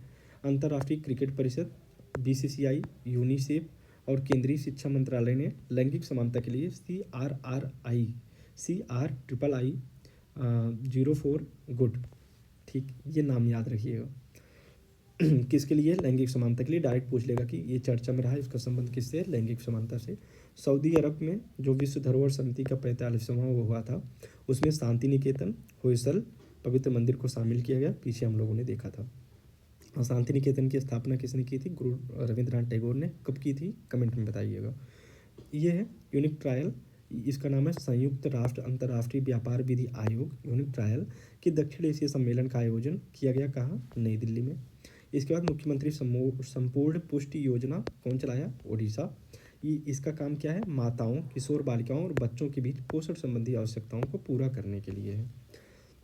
इसके बाद है एक मंधाता पर्वत है, डायरेक्ट पूछ लेगा, मंधाता पर्वत का संबंध किससे है, ये मध्य प्रदेश से है, ओंकारेश्वर में है। यहाँ पे आदि शंकराचार्य की 108 फीट ऊंची प्रतिमा का अनावरण किया गया, इसको याद रखिएगा। इसका नाम क्या है, स्टैचू ऑफ वननेस। एक में स्टैचू का ही, उसमें स्टैचू ऑफ नॉलेज हो गया, स्टैचू ऑफ प्रॉस्पेरिटी हो गया, ये जितने भी स्टैचू हैं 7-8 एक ही जगह मैं एक वीडियो छोटा सा शॉर्ट टाइप का बना दूंगा, आप लोग वहाँ पे देख लीजिएगा। इसके बाद बात करते हैं कि हम लोग संसद पारित नारी शक्ति वंदन अधिनियम 128वां संविधान संशोधन विधेयक है, 106वें नंबर का बिल है, 33% का रिजर्वेशन है, कहाँ पे, लोकसभा प्लस विधानसभा प्लस दिल्ली का जो विधानसभा है, ठीक है, कितने वर्षों के लिए है, 15 साल के लिए, ठीक है, याद रखिएगा। उसके बाद है कि आंध्र प्रदेश किस मिठाई को भौगोलिक GI प्रदान किया गया, ये पूथा रेकुल, बस इतना याद रखिएगा, ये नाम पता नहीं क्या। ट्यूलिप गार्डन को एशिया का सबसे बड़ा ट्यूलिप गार्डन घोषित किया गया, कहाँ के, ये है India Gandhi memorial tulip garden, कहाँ पे, श्रीनगर में। World book of records London द्वारा ट्यूलिप गार्डन को एशिया का सबसे बड़ा ट्यूलिप गार्डन घोषित किया गया, कहाँ का, Indira Gandhi memorial tulip garden, Srinagar का। उदयपुर राजस्थान में जो है जो 9वें राष्ट्रमंडलीय संसदीय संघ सम्मेलन 2023 की जो थीम है वो क्या है, डिजिटल युग में लोकतंत्र और सुशासन को सुदृढ़ करना। 3D मुद्रित डाकघर भवन कहाँ, बेंगलुरु में। 3D मुद्रित जो एक 3D जो मंदिर है वो कहाँ पे है, आप लोग कमेंट में बताइएगा। इसके बाद G20 देशों के स्वास्थ्य मंत्रियों की बैठक कहाँ आयोजित की गई, गांधीनगर में। सर्कुलर रेलवे बेंगलुरु में। उसके बाद पहला artificial intelligence school Thiruvananthapuram Kerala में। ग्रैफीन अरोड़ा कार्यक्रम केरल। राज्य सरकार ने अभी एक भगवान बिरसा मुंडा योजना प्रारंभ किया है महाराष्ट्र में, किसके लिए, आदिवासी बस्तियों को मुख्य रास्ते से जोड़ने के लिए। भगवान बिरसा मुंडा करके झारखंड न मार के आइएगा। प्रमिला मलिक, ये जो है पहली महिला राज्य विधानसभा अध्यक्ष हैं, कहाँ की, उड़ीसा की। राजस्थान में 54वें टाइगर रिजर्व के रूप में किसे मंजूरी दी गई है? राजस्थान में देश के 54वें टाइगर रिजर्व धौलपुर करौली। अभी हम लोग मध्य प्रदेश वाला भी पढ़े थे ना, अभी टोटल 53 ही है, वो सब बन रहे हैं। जब जो बनेंगे तो उसी क्रम में याद रखिएगा। Biodiversity atlas of Mayem village, Goa के प्रधानमंत्री ने इसको लॉन्च किया है। Biodiversity atlas, the biodiversity atlas of Mayem village. हाल ही में भारतीय अंतरिक्ष अनुसंधान संगठन यानी कि इसरो और जाक्सा एक ल्यूपिक्स मिशन लॉन्च कर रही है, किसके लिए? चंद्रमा पर। प्रोजेक्ट नमन किससे रिलेटेड है? सैनिकों के परिजनों की शिकायत निवारण है। तो वैसे भी जब सैनिक जो है बाहर रहते हैं तो उनके परिवार के साथ में काफ़ी कुछ गलत होता है, तो उसी के लिए इसको लॉन्च किया गया है। बात करते हैं कि अपने मून लैंडर को चंद्रयान 3 के बारे में अच्छे से हम लोगों ने देखा। दुनिया का पहला देश कौन है? भारत। ठीक है, पहला देश कहाँ पे? सॉफ्ट लैंडिंग करने के लिए कहाँ पे? दक्षिणी बिंदु पर। ठीक है, दक्षिण में। ठीक, और चंद्रमा पर जाने के लिए चौथा। हाल ही में किस राज्य में दक्षिण पूर्व एशिया के सबसे बड़े अलवणीकरण संयंत्र की स्थापना की गई? ये तमिलनाडु में। नेशनल बोटेनिकल रिसर्च इंस्टीट्यूट द्वारा कमल के फूल की किस नई प्रजाति का अनावरण किया गया लखनऊ में? नमो 108, नमो कमल, याद रखिएगा। इसके बाद है भारत की विमान कंपनी एयर इंडिया ने 2023 में अपने नए लोगों का नाम क्या रखा है? The Vista. वह प्रसिद्ध पूर्व क्रिकेटर जिन्हें पश्चिम बंगाल सरकार ने अपना ब्रांड एम्बेसडर बनाया, सौरभ गांगुली को। विश्व धरोहर दिवस कब मनाया जाता है? 31 अक्टूबर को। इस दिन यूनेस्को ने 55 शहरों को रचनात्मक शहर में शामिल किया। उनमें से 2 भारतीय शहर शामिल हैं। ग्वालियर संगीत के लिए है, संगीत घराना से याद रख सकते हैं आप लोग, और कोझिकोड साहित्य क्षेत्र के लिए है। कोझिकोड कहाँ पे? केरल में। इसरो ने मछुआरों की सुरक्षा के लिए एक नवमित्र करके योजना चलाई है। ठीक, 7वां और अंतिम स्टील युद्धपोत का नाम क्या है? महेंद्रगिरी। ये प्रोजेक्ट 17 के तहत है। रेलवे बोर्ड की पहली महिला सीईओ और अध्यक्ष कौन है? जयवर्मा सिन्हा। मोस्ट इंपॉर्टेंट है, याद रखिएगा। आधार से संबंध जन्म पंजीकरण करने वाला कौन है? नागालैंड पहला राज्य है। इसके साथ में है कि PSLV C57 से भारत के किस पहले सौर मिशन को लॉन्च किया गया? आदित्य 11। मोस्ट इंपॉर्टेंट है, इसको आप लोग करके जाइएगा। इसका विस्तृत वीडियो मैंने एक बनाया है, आप लोग करंट अफेयर्स की प्लेलिस्ट में चेक कर सकते हैं। पहला पोर्टेबल अस्पताल आरोग्य मंत्री क्यूब है, ये गांधीनगर गुजरात में स्थापित किया गया है। MCRT को डीम्ड यूनिवर्सिटी का दर्जा मिला है। ठीक है, मोस्ट इंपॉर्टेंट है, याद रखिएगा। पूछ लेगा हाल ही में डीम्ड यूनिवर्सिटी का दर्जा किसे मिला? तो मिला है MCRT को। पारंपरिक चिकित्सा पर गुजरात घोषणा पत्र, ये किसने लॉन्च किया? WHO ने। मोस्ट इंपॉर्टेंट है, यहाँ पे शिक्षा मंत्रालय देगा, तो आप लोग कहीं गलत ना करके आ जाएं। हैदराबाद से स्थित ग्रेने रोबोटिक्स ने AI संचालित एंटी ड्रोन सिस्टम को लॉन्च किया है। इसका नाम क्या है? इंद्रजाल। इंद्रजाल एक प्रकार समझो छतरी की तरह है कि ऊपर से अगर कुछ भी अटैक करेगा तो इसके अंदर नहीं आएगा ड्रोन वगैरह। बात करते हैं roots and roots, past present and continuous प्रदर्शनी का आयोजन कहाँ पे किया गया है? Roots past present and continuous, नई दिल्ली में। इसके बाद सोलर सिटी, पहला सोलर सिटी कौन सा है? सांची, मध्य प्रदेश। पहला सोलर गांव कौन सा है? 24/7, आप लोग कमेंट में बताइएगा। सितंबर 2023 में, और जो क्वेश्चन पूछा जाए आप लोग अगर कमेंट करके बताते हो, पर्टिकुलर आपके माइंड में वो क्वेश्चन चला जाएगा, एग्जाम में गलती नहीं होगी। मालवी कार्यक्रम संबंधित है UGC समर्पित शिक्षक प्रशिक्षण से। इसके बाद है अभी चिकरियूट और मुस्क बुद्जी। ठीक है, इन दोनों को GI टैग मिला है, कहाँ से रिलेटेड है? जम्मू कश्मीर से। भारत के किस राज्य ने हाल ही में हस्तशिल्प एवं हथकरघा निगम का नाम बदलकर हिमक्राफ्ट कर दिया है? हिमक्राफ्ट, हिमाचल प्रदेश। ठीक है, वर्टिकल हिम वाला वो भी वहीं पे था, याद रखिएगा। पिछड़े वर्गों के लिए गुरु गोरखनाथ बोर्ड किसने बनाया? गोरख, राजस्थान। पूर्व भारतीय छात्रों के लिए संज्ञेन वीजा कौन देगा? फ्रांस, 5 वर्ष के लिए। UN वुमेन ने केरल सरकार के साथ किस पहल के लिए एक समझौते पर हस्ताक्षर किया? महिला अनुकूल पर्यटन पहल। UN वुमेन केरल सरकार ने महिला अनुकूल पर्यटन पहल जारी किया है। बात करते हैं भारत में गठित की जाने वाली पहली दक्षिण पश्चिमी इंटीग्रेटेड थिएटर कमांड जयपुर में, इसका जो है मुख्यालय होगा। मोस्ट इंपॉर्टेंट है, पहली दक्षिण पश्चिमी इंटीग्रेटेड थिएटर कमांड का मुख्यालय कहाँ पे? जयपुर में। IAU छोटे ग्रह का नाम क्या रखा है? अश्विन शेखर। ठीक है, किसके नाम पर? ये जो है भारतीय खगोल विज्ञानी है अश्विन शेखर, इनके नाम पर नाम रखा गया। किसने रखा है? ये इंटरनेशनल एस्ट्रोनॉमिकल यूनियन ने।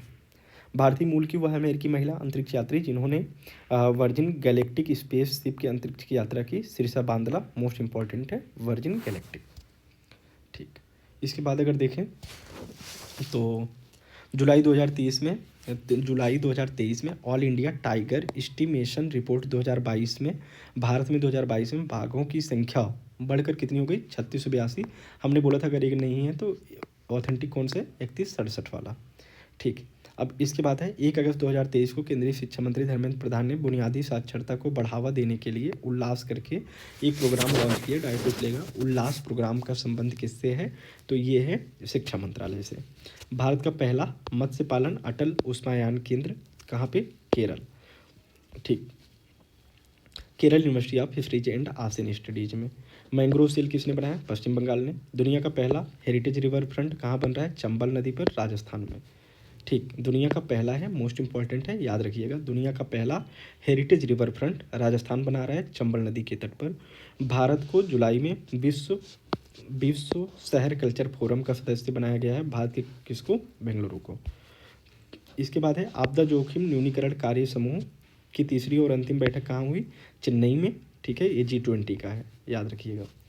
इसके बाद है जुलाई 2023 में नागरिक उड्डयन ज्योतिरादित्य सिंधिया ने मध्य प्रदेश में कहाँ पर 3 पायलट प्रशिक्षण स्कूलों इतने का वो किया है, खजुराहो मंदिर चर्चा में है, तो बस इसका स्टैटिक याद रखिएगा।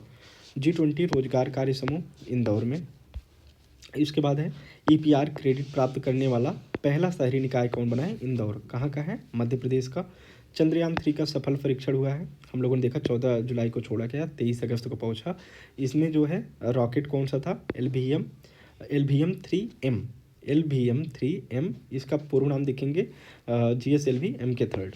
ठीक है, अब इसके बाद देखें 12 जुलाई 2023 केंद्र सरकार के पत्तन और पोत परिवहन और जलमार्ग मंत्रालय द्वारा समुद्री क्षेत्र में सटीक नेविगेशन के लिए कौन सी प्रणाली लॉन्च की गई, सागर संपर्क। ठीक है, ये जो है सटीक नेविगेशन के लिए है।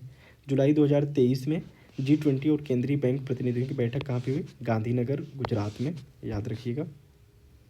तो ये तो हो गया पूरा, हम लोगों ने राष्ट्रीय कवर कर लिया। अब इसके बाद जो हम लोग करेंगे कल के वीडियो में, उसमें हम लोग अंतर्राष्ट्रीय को देखेंगे और अंतर्राष्ट्रीय के साथ में आर्थिक वाला ख़त्म कर देंगे। फिर जो अगले दिन हम लोग करेंगे, कल हम लोग करेंगे इंटरनेशनल प्लस इकोनॉमी वाला। उसके साथ में अगले दिन हम लोग करेंगे यूपी स्पेशल, और जो रेफ्ट वाले हैं उनको हम लोग कंप्लीट कर लेंगे। ठीक है, आप लोग जो है ये वीडियो ज़्यादा से ज़्यादा शेयर करिएगा, जिससे मैक्सिमम लोगों के पास में ये चीज़ें चली जाएँ, क्योंकि यहाँ से मैक्सिमम क्वेश्चन आने वाले हैं। ठीक है, तो ये चीज़ करिएगा। PDF में अपने टेलीग्राम चैनल, उसका नाम सत्यम मैजिकल GS अकेडमी नाम से ही है। इस पर आप लोग सर्च करके, आप लोग चाहे टेलीग्राम हो, फेसबुक हो, इंस्टा हो, हर जगह यही नाम से है, आप लोग जुड़ सकते हैं। टेलीग्राम पे ये PDF में शेयर कर दूंगा, आप लोग वहाँ से ले लीजिएगा। मिलते हैं कल के लेक्चर में करेंट अफेयर्स के लिए।